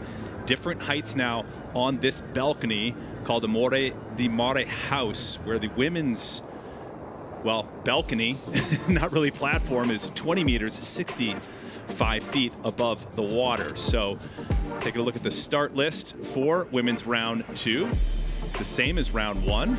Madeleine Bayonne of France will kick it off. Great crew. Kaylee Arnett, she dives number 5. She's leading after the first round. She had a wonderful dive, by the way, huh? Sure did. Yeah, beautiful dive. I'm loving her round 2 dive. She's the only one doing a flying front somersault off the balcony. You said it, Trace, going around the corner. I love these non-platform dives. We've got the first 3 locations of the series, Philippines, Polignano, and Mostar, all have a non-platform dive in the competition, and I love that. So you see the rest of the women here in the start list. Molly Carlson, if you just joined us, she's out of this particular competition. She's hurt her foot. It's a little slip off the end of the platform in training yesterday. We were there, Dave. It's pretty scary, but she is okay. I'm sure we'll see her at the next competition. But now for Madeleine Bayonne of France, this is her second round dive. And how different is it, Dave, just going around the corner? You see the wind even picking up more because it's not as protected as the platform, it seems like. Absolutely. You can see her hair blowing in the wind up there. It's a precarious perch. Thankfully it's a very flat surface. Her foot almost, it looks like it does fit completely on the balcony, which is nice there. So it's a very flat, even, stable surface. But the visuals are tough. I mean, if you're standing on a ledge, you can imagine standing on a balance beam 6 feet off the ground, maybe a little scary. Standing on a balance beam 20 meters in the air, 65 feet off the ground, very scary. But balance beams are something Madeleine is used to. She's a gymnast turned diver. Not that long ago. She's relatively new to the sport, but she's coming in strong. Let's see what she can do off the balcony here in round 2.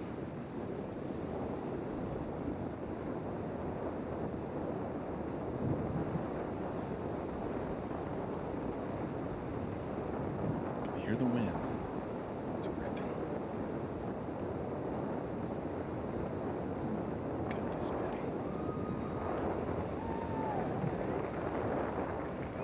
Hey! All right, there you go. So women's round 2 kicking things off. Madeleine Bayonne setting the tone and the pace. And Dave, she says she loves the mental challenge of cliff diving, and she'll need as much mental and physical strength here in Polignano Mare, especially with the shift from over at the platform now to here. Look at the rough waters. She's literally getting battered in the waves there, still blowing kisses to the camera. Love that. Thanks, Maddie. 2 for 2 for Maddie coming in as a wild card, her first event this year. That is super impressive. She did very well in round 1 with her front triple half, and now she does very well in round 2 with her front double half. Very good entries on both. I'm curious to see this view from the side. Love that takeoff. Seagull soaring in the background. Strong push away from the tower. Now, distance is a thing we can talk about from these balcony dives. It's not something the judges are going to look at, but she did a very good job working all the way down to the water. Distance is not taken into account again from non-platform dives. The judges will not deduct for distance. They still want a strong jump, which is what she did. Now, after the Brandy, big pike. Look at that dig at the bottom, and she gets all the way. Ooh, maybe a little soft in the knees. I didn't see that until that final angle. She did go in the water clean, but if the judges spotted that soft knee, they might take some scores down. That's what it is, those 6 and 6.5s. If she would have kept those knees straight, would have been 7.5s and plus. Getting you back up to speed on how the scoring works. 5 judges have scored between 1 and 10, or 1 and 10. The high and the low are tossed out, right? The remaining 3 multiplied by the degree of difficulty. All 4 rounds count. So in this case, Bayonne rolls up first and second round to a 119.10. If you just joined us, that means you're watching us on Red Bull Cliff Diving's YouTube page, which means you can comment, and our Red Bull Cliff Diving team, or Dave, myself, might be able to check it out live here and answer any questions you might have. But right now, it's about Iris Schmidbauer of Germany, the 29-year-old, diving second, 2022 European Championship gold medalist. She now has 27 starts under her belt, Trace. Polignano was her first event back in 2016. Let's see how she handles this balcony dive.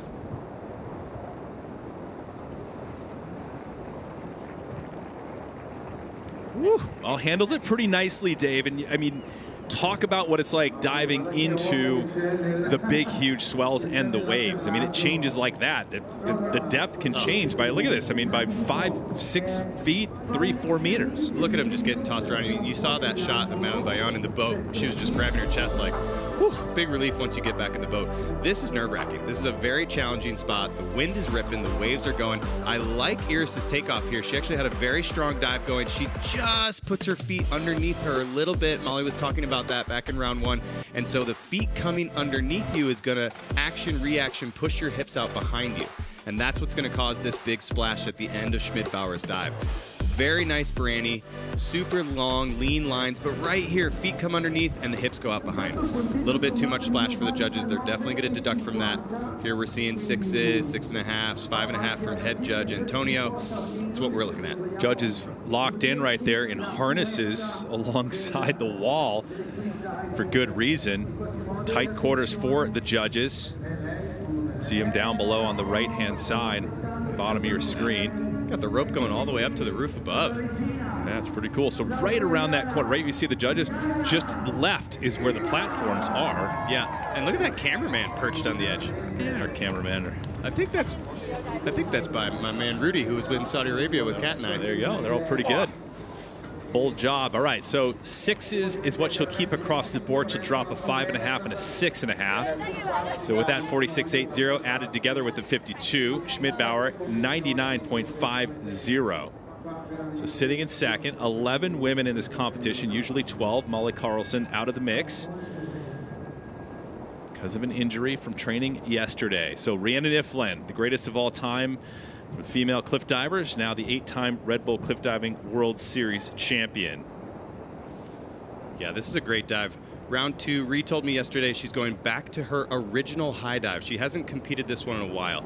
A front double somersault with 1.5 twists. This was her original thing going back to show dives before she joined the competitions. It's an OG for her. She really loves it. I'm curious to see how she handles it on the balcony here. Now, technically, this is round 1, right? So this is a required dive. Exactly. Yeah. So. Yeah, so technically in the rule book and the format for the Red Bull Cliff Diving World Series, normally round 1 is going to be your lowest degree of difficulty dive, also called the required or the compulsory dive. If you look at the DD, everyone here is maxed out at 2.6, which everyone meets except for Nelly Chukadevska, who's opting to do a back somersault pike at 2.5. However, normally we would see that easy dive come in round 1, and then you would ramp it up to the intermediate dive. Yeah. However, here in Polignano, we had to do the intermediate dive off the platform first. Now we're moving it over here. Exactly. Either way, we're seeing 4 rounds of diving. Tomorrow, right, on Red Bull Cliff Diving YouTube and Red Bull TV, we're going to see 3 and 4, and that's where everyone ups the ante with the optional dives. Pedal to the floor, full gas, optional dives, no DD limit. You're going to see huge dives, lots of flips and twists. That's where the fun really starts. So Rhiannon Iflin just kind of Look at her toes. Wiggling. Just kind of feeling out the wind a little bit, making sure everything's right. You can see the flowers blowing, so the wind heavy duty right now. Iflin with 50 podiums out of 52 starts, a 96% podium strike ratio. There's the wind right there, Dave. Crazy. Coming in much harder than we saw on the platform again. Less protection here on the balcony. Fully exposed off the face here, off the east side of the seaside, and so they're just getting hammered by the wind. Ree's definitely taking her time. Something that experienced divers do. They're watching the swell come in. She's timing the waves below her.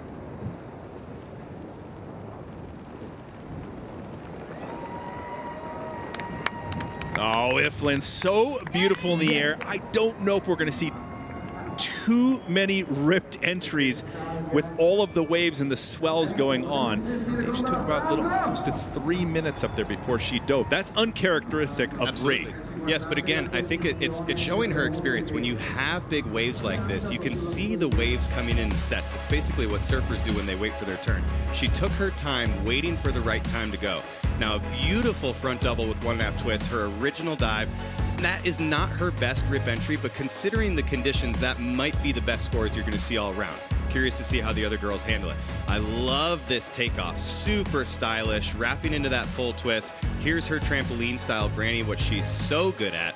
Her characteristic lines going in the water. She was actually just a hair short of entry, which honestly, throwing up a little bit of splash there, you're still going to see some great scores. We got 8s. Oh, it was almost a bingo. Mr. Arbin threw up the 8.5. Otherwise, everybody agreed. Yeah, Jeff, he's generous today, giving the 8. She'll toss that one out, keep another 8. Fellow Aussie, Arbin. All right, so 8s across the board. DD 2.6. So multiplying that by the degree of difficulty, Ree 145.70 pulls into the lead. One of the big questions here, Dave, you can weigh in, folks, if you're watching live, and make some comments or ask some questions. Bosnia and Herzegovina and Mostar is our next stop. And look at this, Dave. This is awesome. I mean, you've been in this room before as a diver competing here. Oh, it's so just hanging out in somebody's apartment before you walk out onto their balcony and dive into the Adriatic. I love it. It's such a special environment. You've got that nervous excitement, energy coming from the competition. Everybody's waiting one by one just to climb out of the patio and step out on the balcony and launch themselves into the sea. Such a fun and unique experience. Now we've got Elisa Cosetti coming up. Interesting here, she's doing a very stylish dive, 302E. That's a reverse one somersault in 3 positions.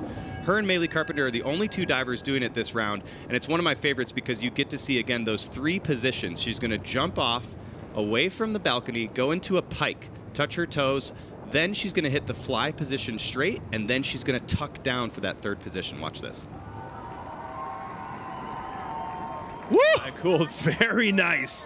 Nailing that one. Cosetti, the local favorite, 23 years old. This is only her 15th start on the World Series. She's the only Italian female diver ever to compete on the World Series. Climbed the ranks last year, earned a permanent diver spot for this year. Lighting it up. She handled herself so well there, Trace. I thought she was in trouble. After the fly, when she came out of the 3rd position, the tuck, she did a little bit of an arm wave. She was a little too slow. Watch this takeoff. It's away from the tower. She touches pretty low. Now, at this point, when she looks, she knows she's stuck, and so she really has to dig, but she did a great job going down, piking, digging towards the water, and finding that vertical entry. Now, one thing that I would like to see from Lisa, this touch, see how there's a little bit of space between her chest and her legs. I would like to see that pike a little bit deeper. Otherwise, the execution of the entry here, flawless with that big, tight dig and getting the vertical line down there. That's the best entry we've seen so far. One of the questions one of our viewers is asking is why no screens with judging? I mean, I might not be able to answer that fully accurately, but I like personally, you know, these are the raw cliffs, right? Yep. This is raw cliff diving. And I like the fact that the judges are raw too. 100% have to be in there. There's a couple sports that still do it. I'd equate it to the umpire in the baseball field, the guy in the boxing ring who's calling it live. There are sports who have included video replay, judging video screens. It's going to happen. But diving is still raw. And when you talk about a sport like cliff diving, connecting to the earth, feet on the balcony, diving into the sea, I like that we... Sustainability. Absolutely. Sustainability. You know, bringing a bunch of screens up there doesn't help that. All right, let's here we keep go. our carbon footprint down. I like it. 144 right now, when you add the first round and second round together, reminder if you just joined us, all 4 rounds are added together and count. So every single dive counts as we look at the leader from the first round, Kaylee Arnett. Look at, if you get a spot right now in the crowd, that's the only place you can hang right there. Absolutely. So if you can get in that little area, you're golden. I see her cousins on the balcony over there. Her cousins moved from the States. They live in northern Italy now. They came down. We talked last night. They're just loving the experience. First time to Polignano. It's a magical city, like we said before. Having a great time, and nobody's enjoying it more than Kaylee. She dances, I think, more than anybody. Reminds me of Jessica McCauley back in the day. She's got the moves. She's grooving. She's ready for her second round dive. And again, this is the flying front somersault, the only woman to do this dive.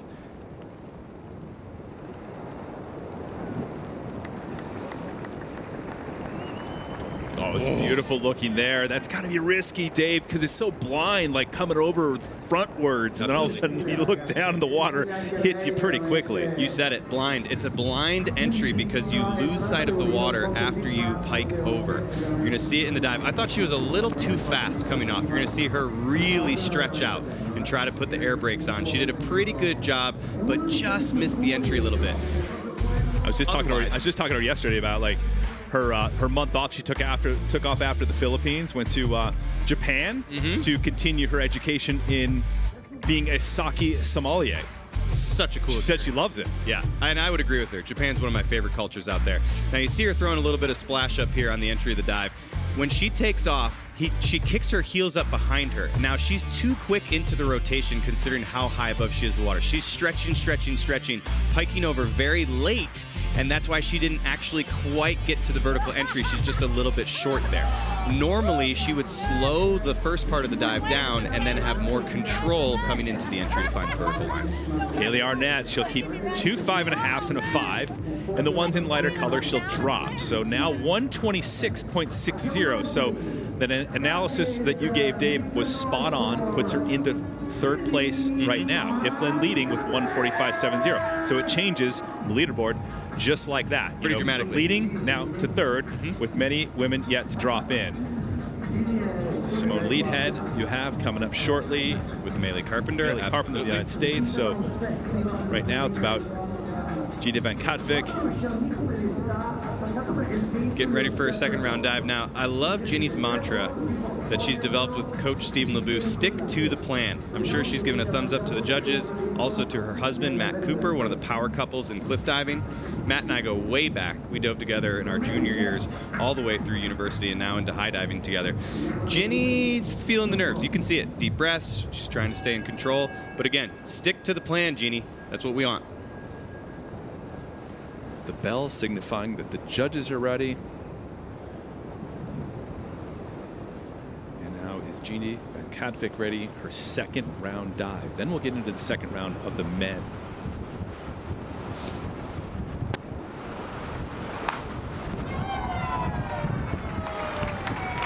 All right, not bad. That was excellent. 11th career appearance on the World Series. Permanent diver this season. One podium, that second place, Dave, gave her some confidence last year in Northern Ireland. Absolutely. And this is sticking to the plan right here in action, Trace. That's that rip entry that she's been working on with Steve back in Fort Lauderdale. Love that dive from her. A front double half in the pike somersault. It's a pretty classic dive. Double half, I would say, is the go-to dive when you're learning how to high dive. It's one somersault over the top right here, then you come out and you do the Barani maneuver, which is a half somersault with a half twist, and Jeannie just taking the water down with her, absolutely crushing that entry. She's a little bit wide on the throw, but again, they're going to be a little lenient on the takeoffs, not being on the platform. Now she takes over with that big stretch Barani, arms out inside. She's laser focused on the water here, and that's what's going to get her that good entry going through the water. Proud of you, Jeannie. Way to go. All right, the judges will weigh in on that as she gets a lift back to Lama Manakile Beach. Very popular beach here in downtown Polignano Mare. Big 7.5s. We'll see if that adds up with the degree of difficulty. Not too bad, 128.20. Again, it's about 4 rounds, connecting 4 rounds together. I want to grab a podium spot. Oh, look at Nellie tuning into the YouTube. Maybe she'll even throw a comment our way or a question. Yeah. Ask us a question. How's your Ukrainian? It's not great. But no, folks, join us. We're taking questions and comments on YouTube, redbullcliffdiving.com. Come on in. Now we've got Maylee Carpenter, the second American woman coming up. Just like Elisa Cossetti, she's going to do the 302E, the reverse somersault with 3 positions. This is a great dive for Maylee. She did it in shows. She's been training it in Fort Lauderdale. She looks comfortable up there. Not much nerves affecting Maylee.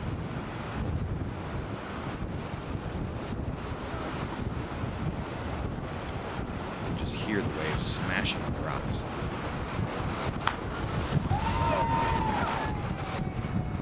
There you go, Maylee. Nice. Carpenter, the 37-year-old American, putting one down. One of 8 women to earn a permanent diver spot in this 2025 season. Only 4 stops this year. Dave, we talked about the wild card divers, permanent divers. Permanent divers get a spot to all 4 events this season. Wild card divers, invited. If they do well right off the bat, maybe they'll get invited to the rest, but it's like sitting on the bench and then getting your one shot as a starting quarterback, and then if you can throw it down, maybe they'll give you the starting position for the rest of the season. Exactly. Who's going to be our Tom Brady this season? Yeah. As a wild card, it's risky. You really got to do well with your one shot and make it up. Now, Maylee's been climbing through the series rankings every year. She's finished a little bit higher. I think she was 10th her first season, and then she became a permanent diver since. Now, this dive, again, she's done it so many times in shows. She performed at the House of Dancing Water in Macau for many years with a few of the other divers here. She's got so much control in the air here. I really like the way that she did that pike, flying down towards the water, and this is where she finds that line. A little bit pikey at the hips, but honestly, she was tight enough to take it through the water. Both arms up, showing the okay sign, giving a little cheer. Well done. Safety divers doing a great job down below. A bunch of them in this particular area with the rough waters. Cameramen in the water too, they do a great job. And Maylee Carpenter with a couple 7s, a 6.5, so 53 on that dive. You add it together to the left-hand side with the 57. She's in 6th with a 110.65, which means Iflin still leading the charge with a 145.70 here in the second round of the women. Tomorrow will be the 3rd round for the women and the men. You can watch that on Red Bull Cliff Diving's YouTube channel, in addition to the 4th round being on YouTube and live on Red Bull TV. So we hope you guys tune into that. All going down tomorrow, round 3 at 15:25 CEST, Central European Standard Time. So Iflin with that 145. Close behind, though, is Cossetti, the local, as we look at Lisa Faulkner, the newcomer. Talked about her, but if you just joined us, her debut on the Red Bull Cliff Diving World Series is today. Absolutely. First time, Trace. And she's actually going to throw the exact same dive as Rhiannon Iflin. Super excited to see Lisa joining the series now. She's been cutting her teeth in shows for so long. She's extremely strong. She's been training like crazy in Fort Lauderdale with Coach Stephen LeBoux. She's looked real good in practice. Let's see if she can translate it here in the competition.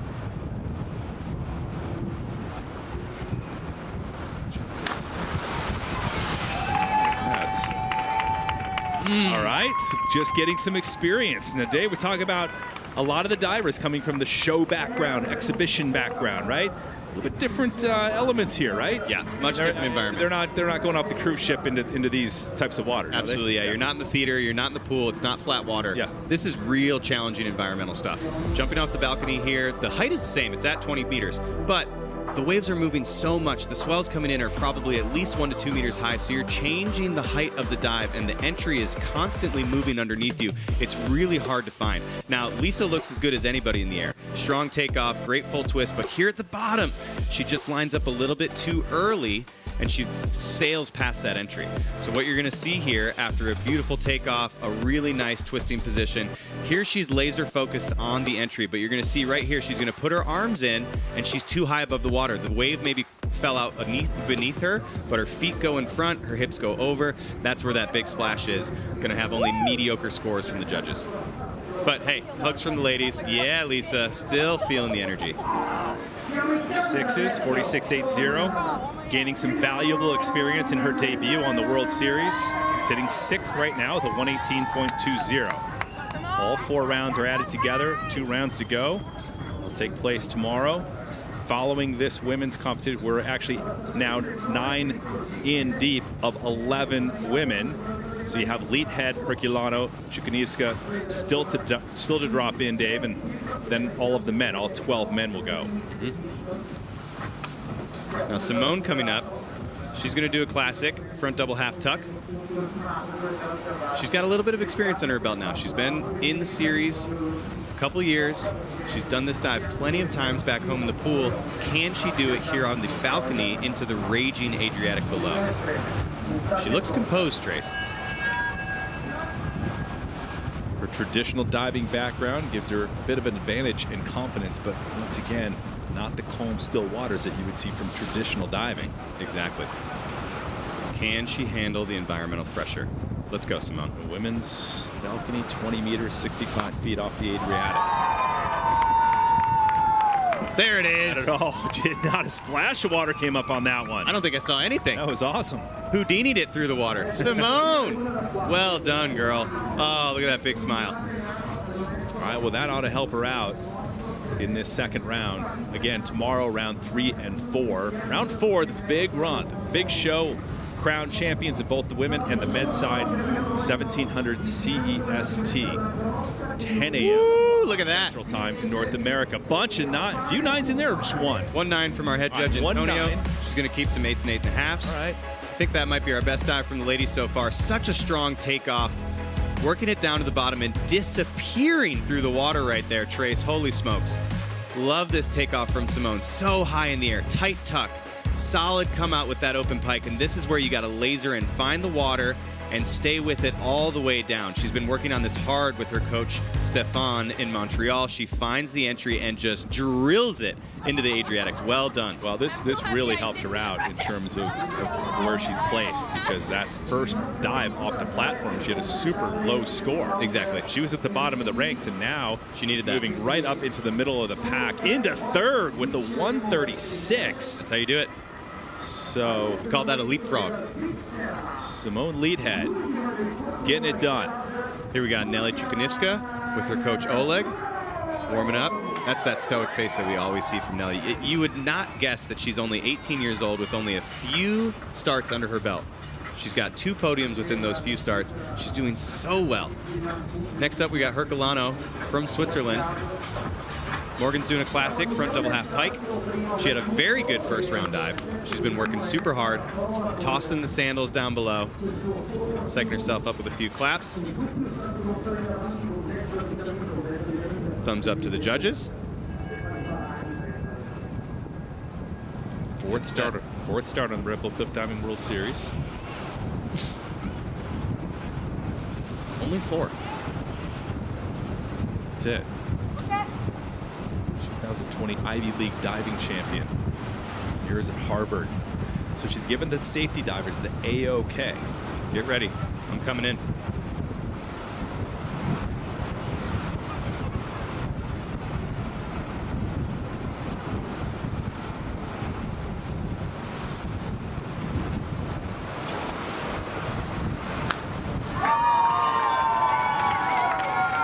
Yes, Morgan. Right? Beautiful dive, Trace. Now, we were talking about the inexperience. Only 4 starts, 3 of those last year. One of them included Northern Ireland. And I was telling you this before, probably the most difficult location we've had in recent years.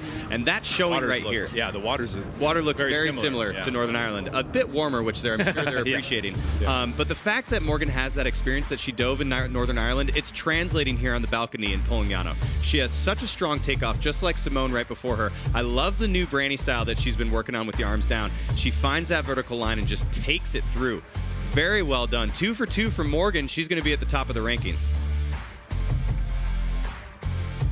Love that style. She looks like one of the seagulls flying through the air. There's a lot of them. That's why we can't fly drones right over. Now, another thing super impressive about Morgan, you were talking about her Ivy League education. She's also fluent in 5 languages. Yeah, it's crazy. Unreal. All right, a lot of 8.5s. That'll work well for her. The 5 judges, she'll throw out 1 8.5 and an 8 is the low. So Herculano, the 25-year-old Swiss diver, awaits the roll-up of 2 scores added together. So that dive 65, first dive 78. Puts her in the top 3 right now, 143.20. So that puts her in a great position with one diver yet to drop in. One of the questions we got from our listeners, Trace, what kind of conditions could cancel the competition, if any? Now, the first thing that we're going to talk about is obviously the wind. We do have a safety limit for the wind, and that's at 50 kilometers an hour or 30 miles per hour. That's a hard safety limit. The competition committee will meet with the athletes and decide if they want to continue. Now, that would usually mean just a quick delay. Nobody wants to cancel. They all want to get the dives done. Now, we see Nelly coming up here. You'll notice she is the only diver to go backwards yet.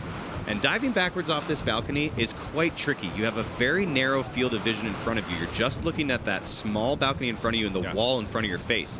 You've got the huge open horizon behind you. You're just looking at the coffee table inside. You know? 18 years old.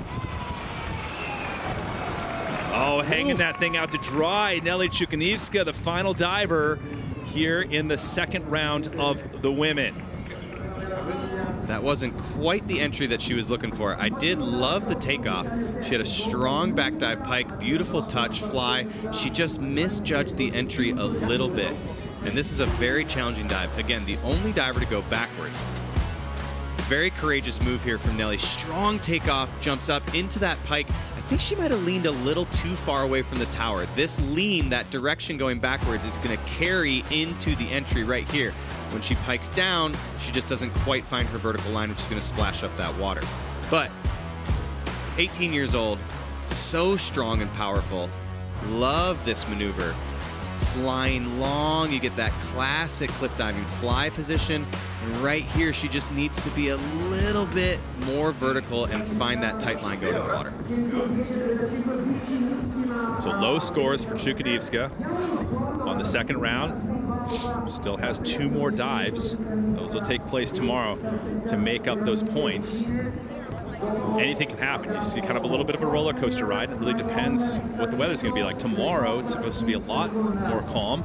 TBD. So we'll see. Yeah, who knows? 5s across the board is what she'll keep with her DD added together or multiplied with that. 110.35 when you add her first and second round together.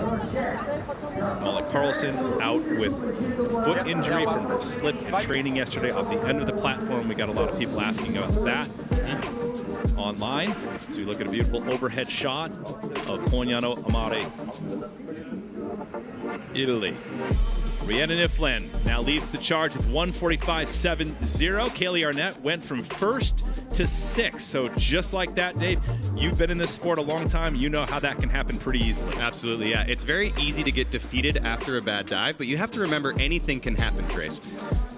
People jump around the standings all the time. There were a couple leapfrogs going from down to top. Kaylee drops down. You got to stick with it. There's 2 big dives left to go with the optionals. Anything can happen. All right, well, Morgan Herculano of Switzerland doing a great job on that second round dive. She's in 3rd. Let's go down and check in and hear what she had to say about it. So Morgan, we are now directly at the athlete's boat, trying not to get seasick. How difficult, how challenging are the conditions? I mean, as challenging as it gets, to be honest. It's wavy, it's scary, it's high. Visibility is tough for the scubas, it's hard for the position, it's hard everywhere. You are so close behind Rhiannon Iflin. What a great day for you. How satisfied are you with your performance today? I mean, I can't even realize where I am in the standing. It sounds kind of crazy. I was just focusing on technique, pointing my toes, doing nice dives. It worked. Got lucky with the waves. Luck is a little bit involved with these hard conditions.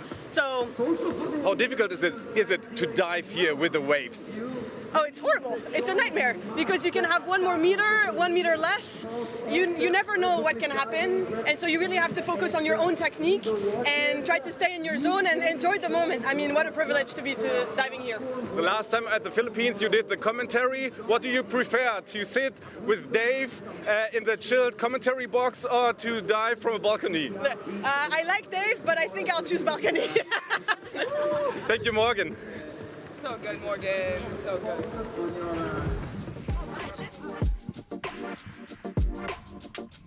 Shout out to Dave. Yeah. No, I'd rather be in the commentary booth. Hey, thanks, buddy. That was kind of a backhanded compliment. I don't want to be landed in that. I don't want to be out there. No, I think she was being humble there. She said it was a little bit of luck, but I think it's all the hard work she's been putting in. It shows. 2 for 2 dives in tough conditions. Way to go. Pump that fist, girl. Proud of you. So great job, Herculano, hearing from her. Great personality, sitting in third.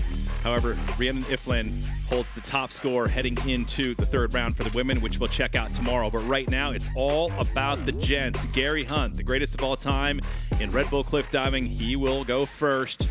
Popovich third, right on down the line. So it is going to be a great men's competition. Archie Biggin, the youngster in the mix. Grigorov, who won the last stop in Sydney. And then Catlin Freda, how about him? Leading the charge coming into this second round. I've been saying it. It's the ultimate comeback for Cat. Keep it up, baby. Monsieur Gary Hunt. All right, so we saw the women's balcony just down below. You saw it pretty close to the audience down there on your screen. So now the men go up higher, and now we were looking at 26 meters. That's 85 feet.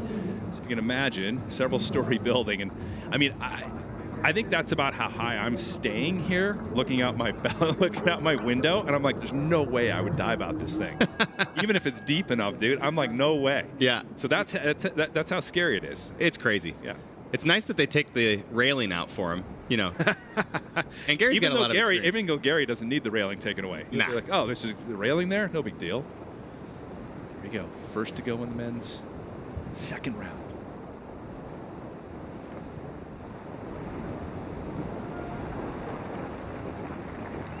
Ooh. All right. Little splash on that for Hunt, 41 years old, in his 102nd start. The 10-time King Kahekili Trophy winner. Think he's all right on that one? I think he's going to be okay. Yeah, you know, Gary's got more 10s than anybody in the game. He's got 70 10s from the judges.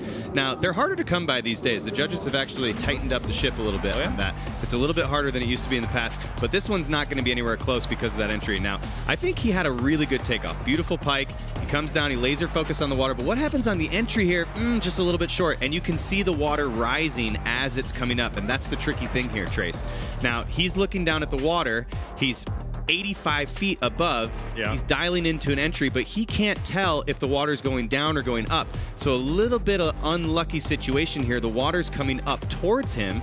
If he would have been at that normal height, and even if the water was staying still or going down, he probably would have found that vertical line and sliced through. What does that feel like when you come in just a little bit short?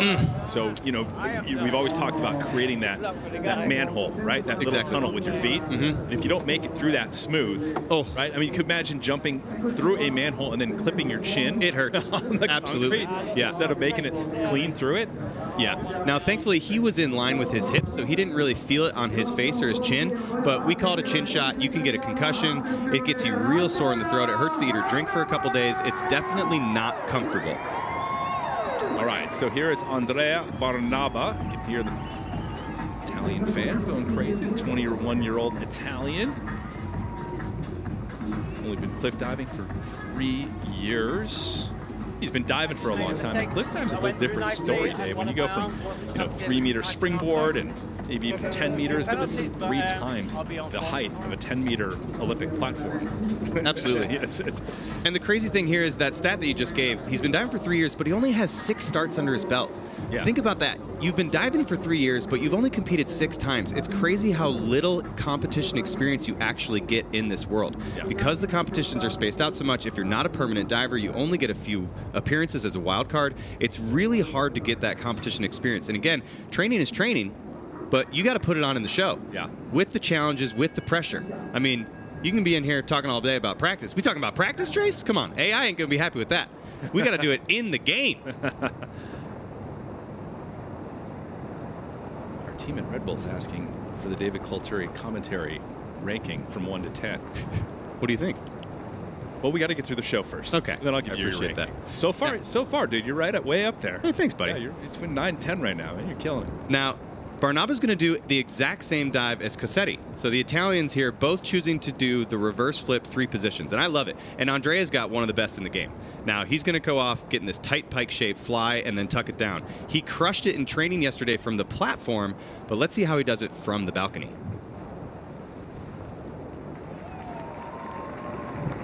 Oh, man. Yeah. So great in the air and backs it up with a beautiful entry. 21-year-old Barnaba. Gary Hunt looking on. He's like, I got the young guys kind of coming up on me, but Gary Hunt did win the first event of this season, so I don't think he's too worried. I don't think he's too worried. Yeah. Mediocre scores from the judges there. I thought it was really good. A little frothy on the entry, not a huge splash, but again, he's got one of the best takeoffs in lines. Look at this beautiful pike. He flies out. He's got that long line. When he comes in here, just a little bit loose. And, you know, it's deceiving. What the judges' angle sees is a little bit different than what we see here on the monitor. So maybe they saw a bigger splash than we did. I thought it would have been 7.5, 8, but they're looking at 6.5, 7. Either way, a decent dive from Barnaba. It's going to put him in the middle of the field where he's been. Now, he's still got a little bit of work to do. He's got a new dive coming up in round 4. He's still shaking off the hit from the Philippines. He's kind of in a personal comeback story for himself. Yeah, a lot of people ask me, Dave, just because I commentate the sport, and you, as a person that's in the sport, does anybody get lost in the air? Like, you know, you see like Simone Biles and the twisties. Yep, Absolutely. It happens a lot. It happens a lot. It's acrobatic sports. So he gets a 54 on that. Great job in 124 when you add the first and second round together. If you just joined us, we are in the second round of the men. We wrapped up the second round of the women earlier. Don't forget round 3 and 4, Red Bull cliff diving from Polignano Mare. Tomorrow, 3:25 p.m. CEST on our Red Bull cliff diving YouTube channel. And then round 4 gets underway at 1700 CEST on Red Bull TV and our Red Bull cliff diving YouTube channel. So tune in tomorrow for the big show. We'll crown a champion for stop number 2 before we move on to number 3 in Bosnia and Herzegovina, the beautiful town of Mostar. One of the most legendary events, in addition to Polignano Mare, that we have on the Red Bull Cliff Diving World Series. Absolutely, Trace. And talking about champions, this was our champion last year. Konstantin Popovic won in 2024. It was his last win, his 9th overall. He's hunting for that 10th win in his career. Now, Konstantin is probably the most disciplined athlete I've seen on the series. He's always working out. Have you ever seen this guy not working out? Literally has a TheraBand with him every second of the day. That move he just did right there, it's like embedded in my head because I just see it all the time. He's like walking down through the plot, like walking to dinner, like doing those moves. Doing the moves. With his arm. Absolutely. Yeah. Like, oh, there's Costa. We were teaching a mobility session to some divers in Montreal. We were showing some TheraBand moves, and he was saying, you know, now while you're here, you might as well just do some bicep curls. Yeah. He's always working on something. Here we go. Second round dive for Costa. So he's got that funky hand style right there. Staying tight.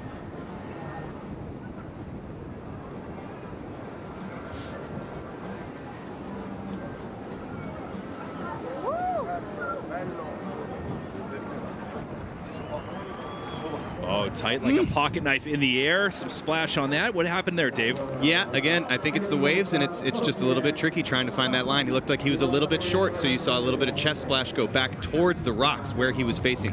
It's really about which way do you land. You're looking for that vertical line. If you sit on it with your butt and your hips, it's going to splash behind you. If you're short of the water, it's going to splash on your chest and go out in front of you. When you're diving in these conditions, he gets a few 7s there, you see. We'll check out his score, Dave. But when you're diving and you feel the wind, and then you have the waves crashing, and the timing, what are you worried about most? Are you worried about the wind, or are you worried about the timing of when you'll land in the waves? Absolutely. You're worried about the water. The wind is really just annoying. We have a safety limit because it can be dangerous for balance off the takeoff. Can you time those waves a little bit? Or? A little bit. Now, this sea, the Adriatic doesn't have consistent swells like maybe the Pacific or the Atlantic does. Right. This is really just wind waves, so it's really chaotic. It's what the wind is doing miles out from shore. You can't really predict what's going on. You can look a little bit out in front of you and try to time it, but it's going to be really tough. Now, all jokes aside with Costa and his bicep curls, he is one of the toughest working guys on the series. I've asked him many times, what's the secret sauce here, Costa? Why are you so good? There is no shortcuts, he told me. It's all about hard work, dedication, and discipline. That's exactly what this guy does. Saying gets on the boat, moves into the lead with a 154.20 as a combined first and second round score. So now Costa in charge of this event. There is the leader after round number 1, his teammate, fellow Romanian, Catalin Preda. Great comeback story from him. Good confidence rolling, warming up in the terrace, or in the apartment before he walks out onto the terrace. Just a little bit of prep before the spiral staircase towards jumping out the window. We will see him dive shortly, but first we go to James Lichtenstein. What's he doing there? He's moving the safety divers around. Now, James is actually one who's very particular about this. He even does this at home in Fort Lauderdale all the time. He's very, very specific on where he wants the safety divers to be. Aren't they in the same place every time? Not necessarily. Because the water's moving around so much, it's very hard for them to stay in the same place. If the water were still, maybe so. But each of the divers are going to have a different preference on where they want them to be because they can use them as a reference point for where the entry is going to be. Oh, interesting. Like Absolutely. a spot. Exactly. Oh, yeah, cool. Yep. Yeah. Some of the safety divers even wear bright colored caps or clothing, so it gives them a very good reference point of where the water is. Now, James is coming in after a tough round one. He's got some work to do. The heart rate, 142. So he's got that on his left arm. You see the strap that's around his arm. That's live heartbeat right now. Yeah, it's interesting the difference between the athletes. A few of them are a little bit more chill, cool as a cucumber, down to the 120s. Some of them get up into the 150s, 60s, and 70s I've seen before.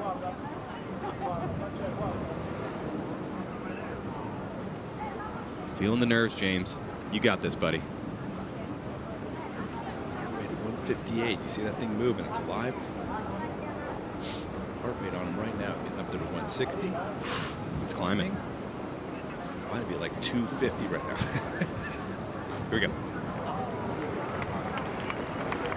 Oh, yeah. James Lichtenstein of the United States celebrating his 20th career start on the Red Bull Cliff Diving World Series and taking a peek through the window and seeing that dive is leader Catlin Peretta. So 8s across the board. He'll lose 2 of them. So there you have it. Multiplied by that degree of difficulty on this required dive. All the men getting warmed up. Sergio Guzman coming up. Alexei Prigorov coming up soon. Break this one down, Dave. Yeah, this is exactly what James needed to do after missing that round one. Now, this is a stylish dive, the front triple half. He does it all the way. He does it all the time back home in Fort Lauderdale with Stephen LeBeau, and he just slices through the water like a butter knife going through the water there. Now, James is known for his branny. He has a trampoline-style background. Sometimes he even competes a single branny off the platform for a required dive, which is pretty crazy, Trace. We were talking about this before the show. Doing a single branny, just a 1 somersault with a half twist, that would be like doing a 180 off a giant kicker on skis. And there's very few skiers who can do that. Only the best of the best can control such a simple maneuver over such a large space in the air. All right, so James with that 67.2. When you add that first round to it, he'll be in 4th. And one of the questions we got from one of the viewers, again, type it in, weigh in. We're looking at your comments. One of the questions is backgrounds. Like, are there athletes with gymnastics and trampoline backgrounds?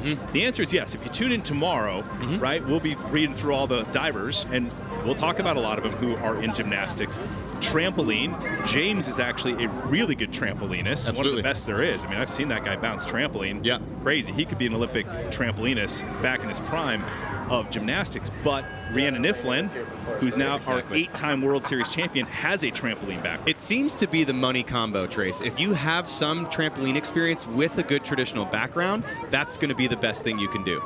Now we've got YOLO coming in here. Joloto Martinez, he just went. I mean, he's Mr. YOLO. You only live once, dude. I ain't gonna waste any time. He's like, I'm 22, man. I'm going. Dude, I heard the bell and then I saw the splash. When was the dive? I don't think he didn't wait for anything.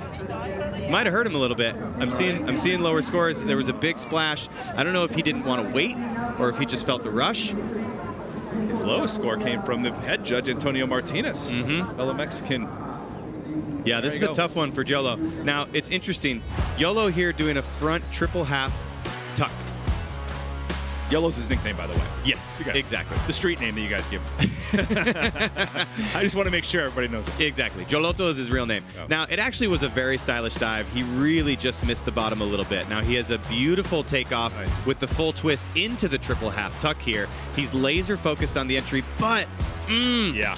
Now, again, this happened to Lisa Faulkner. It looked like he was trying to line up just a little bit too early, Trace. And this could be an issue of the waves like we've been talking about. If the wave is sweeping out from underneath you, you thought the platform was 26 meters. Now the swell washes out below you. Now it's 27.5, 28. And that is a little bit what Morgan Herculano was talking about. There's a little bit of luck to this game when you're diving in conditions like this. It's swept out from underneath Jolo. He's got a smile on his face. Hey, take it with confidence, in stride. He can come back in the later rounds. Absolutely. As a reminder, all 4 rounds count. This is the second round for YOLO, so 40 on that. He's in third place with a 134, so actually that's not too bad, sitting in third place, and he is 5th to go of the 12 men. All right, just a bunch of guys hanging around with their Speedos in the kitchen. A lot of comments on that here, by the way. It's like they're just wearing the bloke's just wearing some budgie smugglers in the kitchens. All right, so average he's going to need a 10. So that's not going to be easy. Can he do it? Now, what you're going to love about Carlos here is he's going to do an arm stand. He's the only diver doing arm stand from the balcony, and he honestly is the king of the handstand. He did 4 of them in one competition in Ireland back when we didn't change the rules and you didn't have to have 4 different takeoff positions. Carlos loves the handstand. He did it in the show at House of Dancing Water. He posted on his YouTube all the time. It's his favorite dive. Now, doing a handstand on a balcony is a little bit tricky. Now, being an arm stand artist like Carlos, he's one of the few people that I think could even pull this maneuver off. Trying to hold a handstand on a balcony. Look at this. I mean, it's crazy, Trace. Back at, how many stories? 8 stories high. 8 stories above the water. Wind's blowing. Wind ripping. I mean, waves cushing. Yeah, it's a regular balcony. It's not like this, prefabricated platform or diving platform or whatever it might be in regular shaky diving. But now he's got control. Super hard to hold control here. Nice. Carlos! What? Whoa. Holy smokes. There it is, baby. Celebrate. That was insane. Great Odin's Raven. He took that down, Trace. Oh my gosh, he's going to be stoked on that. I honestly didn't think he was going to rip that as much as he did. Look, got the nod of appreciation from Costa. Oh, yeah, he's like, when you impress Costa, you know it's good. You know it's good. Trace, I can't tell you how impressed I am with this. How difficult it must be to do a handstand on the perch of that balcony with everything that's going on around you. Crazy wind, rough seas below, and he just destroys that entry. Look at it, Trace. Oh my gosh. Now the finesse, you can tell he doesn't push super hard. You're going to see an optional dive that he does in the later rounds where he does a back arm stand 4.5 somersaults, which is insane by itself, but he goes full gas off that. He snaps his feet, he pushes his arms 100%. Now, we were talking about the finesse that James does with his brandy. Same thing with Carlos. Oh! Dave, look at this. Give it to him. 9.5s and 9s. Whoa. He needed 9.9. Not quite, but he's up there. Dude, almost. I was like, there's no way when we were talking about 10. I was like, nah, there's not even I was just saying how hard it is on the judges to give 10s these days. You almost just broke the seal right there. Came close. Way to go, buddy. Popovich still in charge, but Jimeno bringing himself right back in the mix, 148.75. So now Jimeno in his second round throws it down. One of the things, Dave, that somebody's asking in, again, our chat room. Thanks for weighing in, people, on our Rebel Diving YouTube page. Why is Molly out? Like, from the slip. How did she slip? I thought there was, grip tape on the end of it. There is. There is. And from what I'm not, what she told us when she was in the booth, her foot was just too far over on her running takeoff. So imagine whether or not there's grip tape, it's not going to hold your, just half your foot, an inch of your foot. Exactly. Right? So that's what happened. I have to like find a little bit, but at the end, kind of like the wing stopped a little bit, and I went, okay, and I went. I wait a little bit to the perfect moment. Love that explanation, Carlos. He was like, I felt like I was tipping, and I went.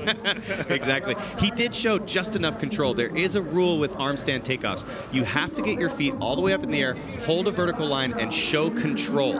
There's not a determined number of seconds that is, but the judges have to be able to tell that you have control in the handstand before you're allowed to take off from the tower. Otherwise, there's going to be a deduction. That's interesting to me that you're judged on how you're actually placed on the platform. If you're just standing there, right, going straight off or standing backwards, they're not judging you on how you look at that point. I mean, what you're doing. When you're standing on your feet, most people are going to be standing there very strong and still. Yeah. If you were standing on your feet and you were shaking, if you were bent over, if you didn't have a strong line, they would deduct from that. None of the divers in this competition are going to do it. Now, I did a media workshop with some newbies earlier in the day. They didn't look very strong on the cliffs. So when you're new to diving, that's something that you actually can't show. You don't have control, you don't have stability, you don't have control to take off. Carlos, doing the handstand, did it on his hands. How impressive is that?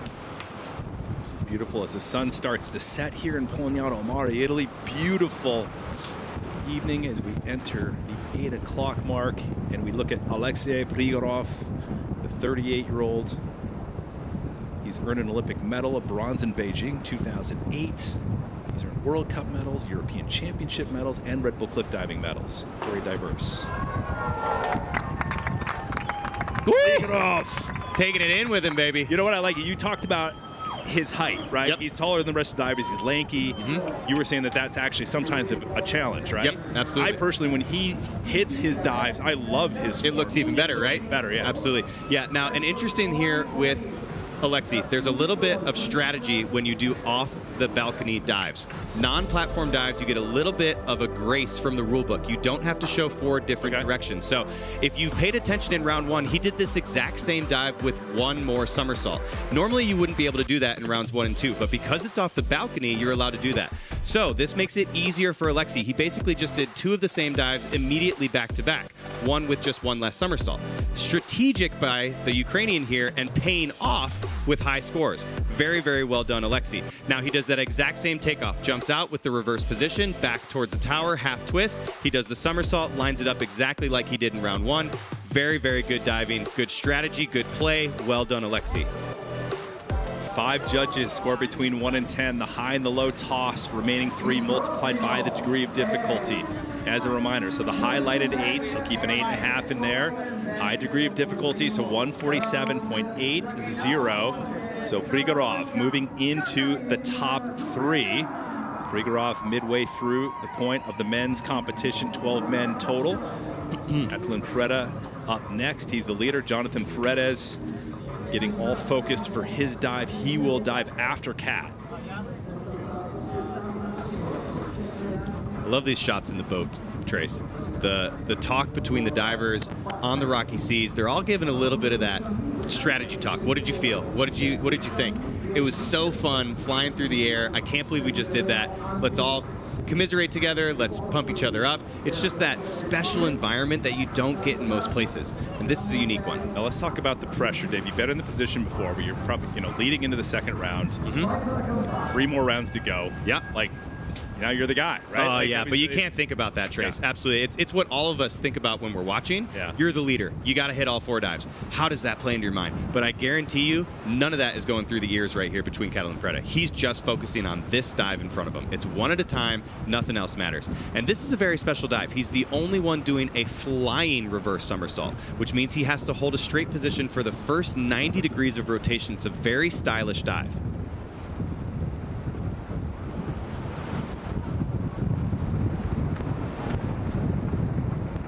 Oh, big splash on that. But like you said, it is such a stylish dive. I love that part of it. Yeah, I love it It's in just, the air. it's so funny. It cancels out because of the bigger splash. A little bit. I'm a big fan of what happens in the air. I agree. I agree. And he'll still get rewarded for the first 2 parts of the dive because he had a beautiful takeoff, a really nice fly. Those are the first 2. Unfortunately, it was a big splash. It is going to take the scores down a little bit. Now, normally, this voluntary round, what Catalin would normally do is a flying inward somersault. He would stand backwards and do a flying inward. Now, with the balcony, he's opting it to do it with reverse. He doesn't have quite as much experience with this dive. I've seen him nail it in training, but he just ended up a little bit short there. You're going to see strong takeoff, getting the arms through above the ears, beautiful fly. That straight position he does better than anybody else in the game. He's looking back at the water, he's dialing in the entry, but you're going to see as he lines up, he's just a little bit short of vertical. Now this water splashing on his front is going to throw up water up in front of him and out towards the sea. A little bit disappointing. Heslop's on the chat room. What's he saying? He's being inappropriate. Thanks, Aiden. All right. Only for you, buddy. Yeah, so I was saying a little disappointing for Kat. You can see it on his face. But again, Trace, anything can happen. These are crazy conditions. Maybe not everybody drills all 4 dives. This could be a lower total score. Stay in the game, buddy. You still got 2 big dives in rounds 3 and 4. He could still be on the podium at the end of the day tomorrow. 141.75 after you add up his first and second rounds. So you have Guzman and you have Nikita Fedotov just chilling. It's hard. It's a long wait when you're at the bottom of the. It's one of those catches too, Dave. And the next round will be reverse order, round 3. Yeah, which means you're the highest score after this round. Diving last. And so far, that's Absolutely. Popovich with his 154.20. But right now, here's the guy that can get it done off this balcony. Jonathan Paredes always has that stylish dive in this particular round. Absolutely, Trace. He's got the double half. It's a classic dive. It's a go-to. He's got 77 starts under his belt. If there's anybody who can perform from the balcony, it's going to be this guy. Look at that golden hour light on him. We're getting sunset coming in. He's going to be bummed. He just can't do a selfie right now. He's got to dive.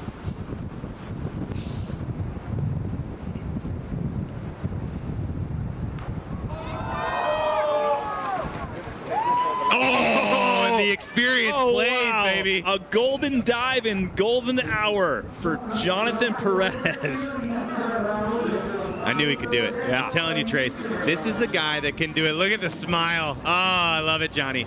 He's done this so many times. He's the king of round 1 and 2. Yeah. The easy dives are his bread and butter. He can do it off the balcony. He can do it off the cliff. He can do it anywhere. Dropping to his 78th start on the World Series. Second most starts next to Gary Hunt. That means he's got a lot of experience. Absolutely. And this is his bread and butter. A front double half, he's done this thousands of times. He did it in shows, he did it in training, he did it in competitions, and that's that Johnny Paredes rip entry that we're so used to. You know, Johnny has struggled a little bit over the past few years. He came off so strong. Him and I started in 2012. We were both permanent divers for so long, and we both fell off the rankings around the same time. We've been trying to fight back. Now, he needs to prove himself again. This is a comeback year for Johnny.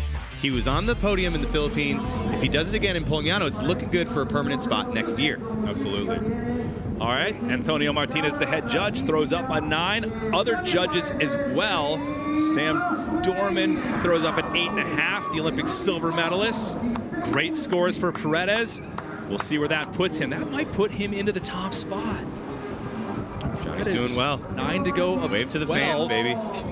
Oh, boom. 74.20 by Paredes. That puts him into the top spot with a 166.0. So Paredes puts himself in a great position leading into the 3rd round. 3 divers remaining. Nikita Fedotov, followed by Sergio Guzman, and then Archie Biggin.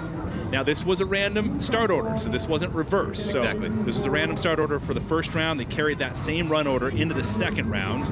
Tomorrow, we'll go into a reverse order. So right now, it'll be Jonathan Paredes diving last, but we'll see what Fedotov, Guzman, and Biggin have to say about that.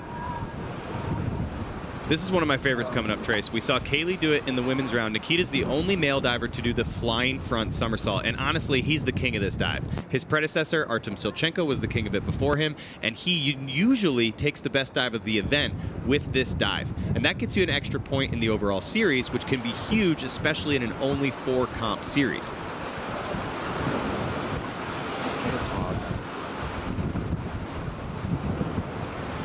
That's a big score here. Aiden Heslop weighing in on our YouTube page again. Aiden Heslop, the Red Bull Cliff Diving World Series champion, King Kili Trophy winner last season, taking this season off because of an injury. So we hope you're feeling better, buddy.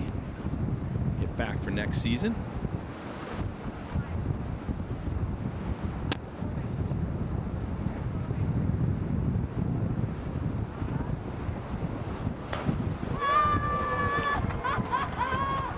Oh, there it is, buddy. Just like Love I it. said. Yes. I've been joking with him. He looks like Tony Stark with the sunglasses he's been wearing all week, but he just Iron Man'd that thing home. That was so good, Nikita. Yeah. Way to go, baby. Yeah. Oh, I love that dive, Trace. It's one of my all-time favorites. He hits it so well. Yeah. He's got that fly position that we were talking about. Kat did it in the reverse, but he's so good at finding that entry. And can you imagine he's doing it blind? He can't even see the waves below him. Yeah. He has a little bit of periphery when he comes out of the pike, and you're kind of looking out over the horizon / below you. But this is just dedication and training, getting the reps off, flying out the window with that classic Pocahontas look, and he just takes it all the way to the Adriatic below. It's going to be like next year's Polignano Mare poster right there, right? Absolutely. That's what it's going to be. Oh, he's so good. We'll see if Dean can capture it, or Romina. Right there. Oh, they will. Capture it, guys. Click. Beautiful. He's so good right there. He just looks relaxed. I mean, he's flying through the air. He goes into the pike. He stays tight right there. He's looking below his legs at the water, and then he lines up. And he's just so consistent at finding that blind entry. Look at the seagull behind him. He's imitating him. Wow. Birds of a feather fly together, baby. Oh, my gosh. I love that shot. Hair flying back behind him, ripping through into the pike, staying tight. This is where you got to squeeze so hard, and the control it takes to do that dive, Trace, is absolutely phenomenal. Well, he's going to need something big here. He's got to crawl up the ranks after his platform dive earlier. So big scores. He'll keep a 9, pair of 8.5s. So big score at 72.80, but right now that 127.20 because of his 54.40 on the first round. He had a tough round 1. But that'll help chip away. 2 more rounds to go. That's how you come back. Yeah. You got to get him one at a time. Speaking of 2 rounds, round 3 and 4 will take place tomorrow, so we hope you tune in. Not too bad. It's not too bad. So, and after seeing as well, Nikita, you know. Not too bad at all, sir. We're super happy. I mean, look at the conditions and making it a good dive is All right, thanks for the impromptu interview, Johnny. Yeah. Good info. Yeah, it's Absolutely. awesome. That's what I was saying. The chatter on the boat, it's something that I love. Yeah. Because one, it's the relief. Like 'em you up. see the nervous energy in the room before you dive, but it's that relief in the boat and the exhaustion that you get. Here we go, Sergio. Oh, so Guzman, that right there was just bad luck. It seemed like, Dave, See the from wave? my end, just from layman's term, with the wave hitting him at the wrong time. It looks like It's a little shaken up. That's what the safety divers are there for, though. Yeah, it seemed like Chapas, our head safety diver, was holding him as he came out of the water. But Sergio's a tough guy. He's strong enough. He shook it right off. But that is unfortunate. Trace, you saw it. The wave came up and just smashed right into him as he was trying to line up. And that is tough. It's a 26-meter dive, 85 feet above the water below. But if you have a huge wave that comes up, and now all of a sudden it's 80, 75 feet, it just comes up right in front of him. And that's just too bad for Sergio. Now, I do like his takeoff. He does have a strong jump. He throws into the tuck. Maybe it could have been a little bit faster. It would have been easier for him to line up. But he has a beautiful tuck position. He's really good at that. Both of his optionals are also in the tuck position. He looks at the water here. He's just got to dig a little bit deeper next time. And unfortunately, the wave comes up. He doesn't quite get it. And that's going to leave a mark. Honestly, like his feet hit the water first, but that's a big impact on the chest and the neck. He's going to be feeling that tomorrow. Tomorrow, round 3, you can catch at 1600 CEST. That's round 3 on Red Bull Cliff Diving YouTube channel. And then round 4 at 1700 CEST, the final round. Both those times, 9 a.m. Central Time in North America. Round 4, 10 a.m. Central Time in North America. 42 on that dive for Guzman. So 133.80 puts him into 8th.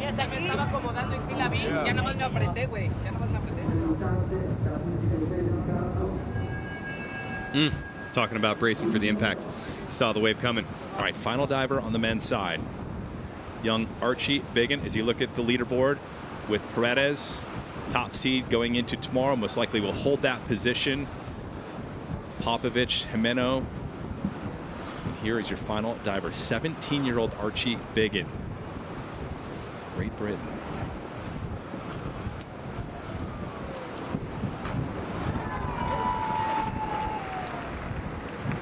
All right, not too bad.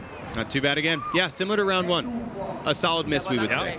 And for having such little experience and not even really focusing on high diving, all of last year he was just focused on traditional diving. He's still in the pool. He's competing from the 1-meter springboard, the 3-meter, and the 10-meter. He's actually focused on going to an American university. I've been talking to him about talking to American coaches, getting him in with a good program that's going to support high diving and traditional diving along the same side. But I've told him many times, we talk about this, this is a marathon, not a sprint. He's got so many years ahead of him. He's got time to progress. He needs to get a little bit stronger, have bigger DD. He's already got such good fundamentals. He'll figure out the bottom. He'll get those entries with bigger dives.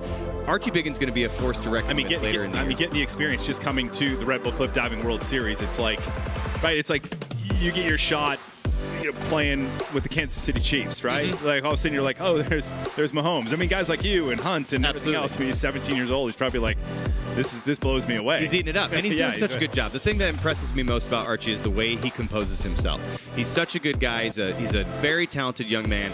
He treats everybody with respect.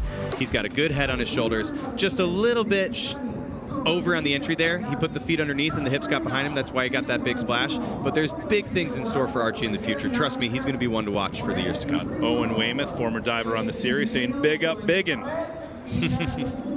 We're using that, Owen. Thanks. All right. Final diver on the men's side. Great women's and men's competition. All athletes handling these conditions beautifully. There's that laugh from Nikita.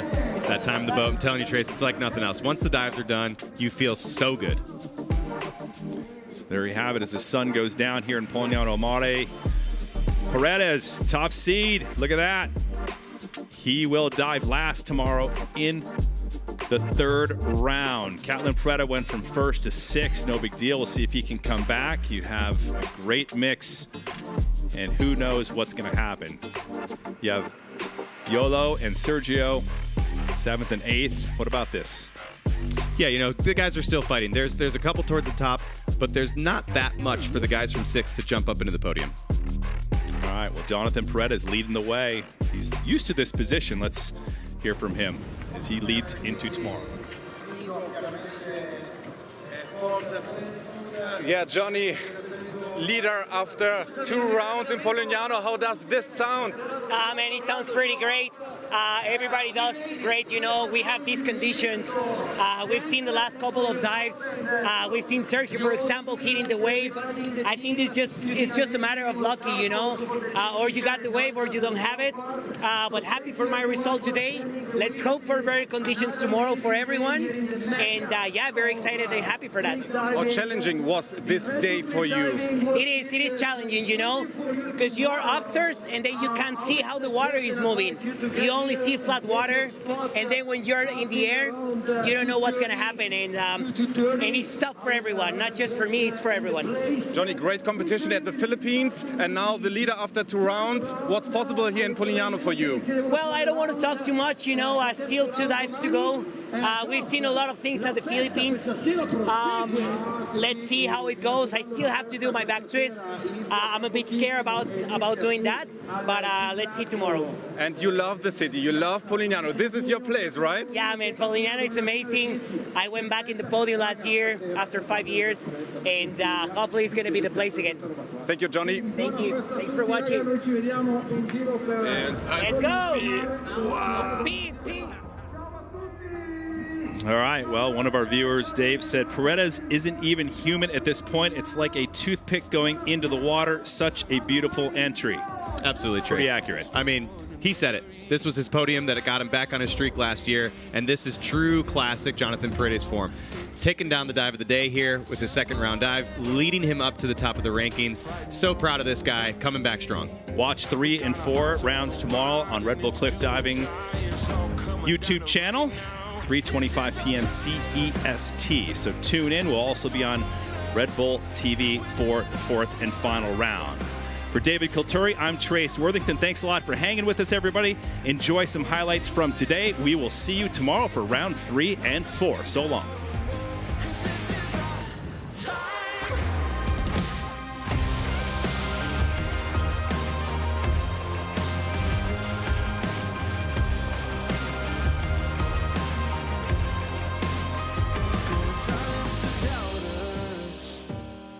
Those who said we never had a chance, moving on and upwards. Won't be a victim of circumstance, 'cause this is our destiny. Fighting on to the victory. Gonna leave our legacy in it all, and it's all coming down to right now. This is our time. This is our moment. We lay it all on the line, and the world won't forget. We'll take what is ours with the rest behind. Not backing down, 'cause this is our time.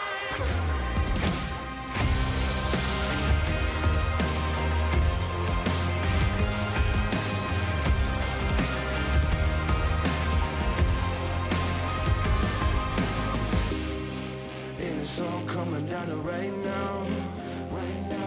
This is our time, and it's all coming down to right now. 'Cause this is our time, and it's all coming down to right now.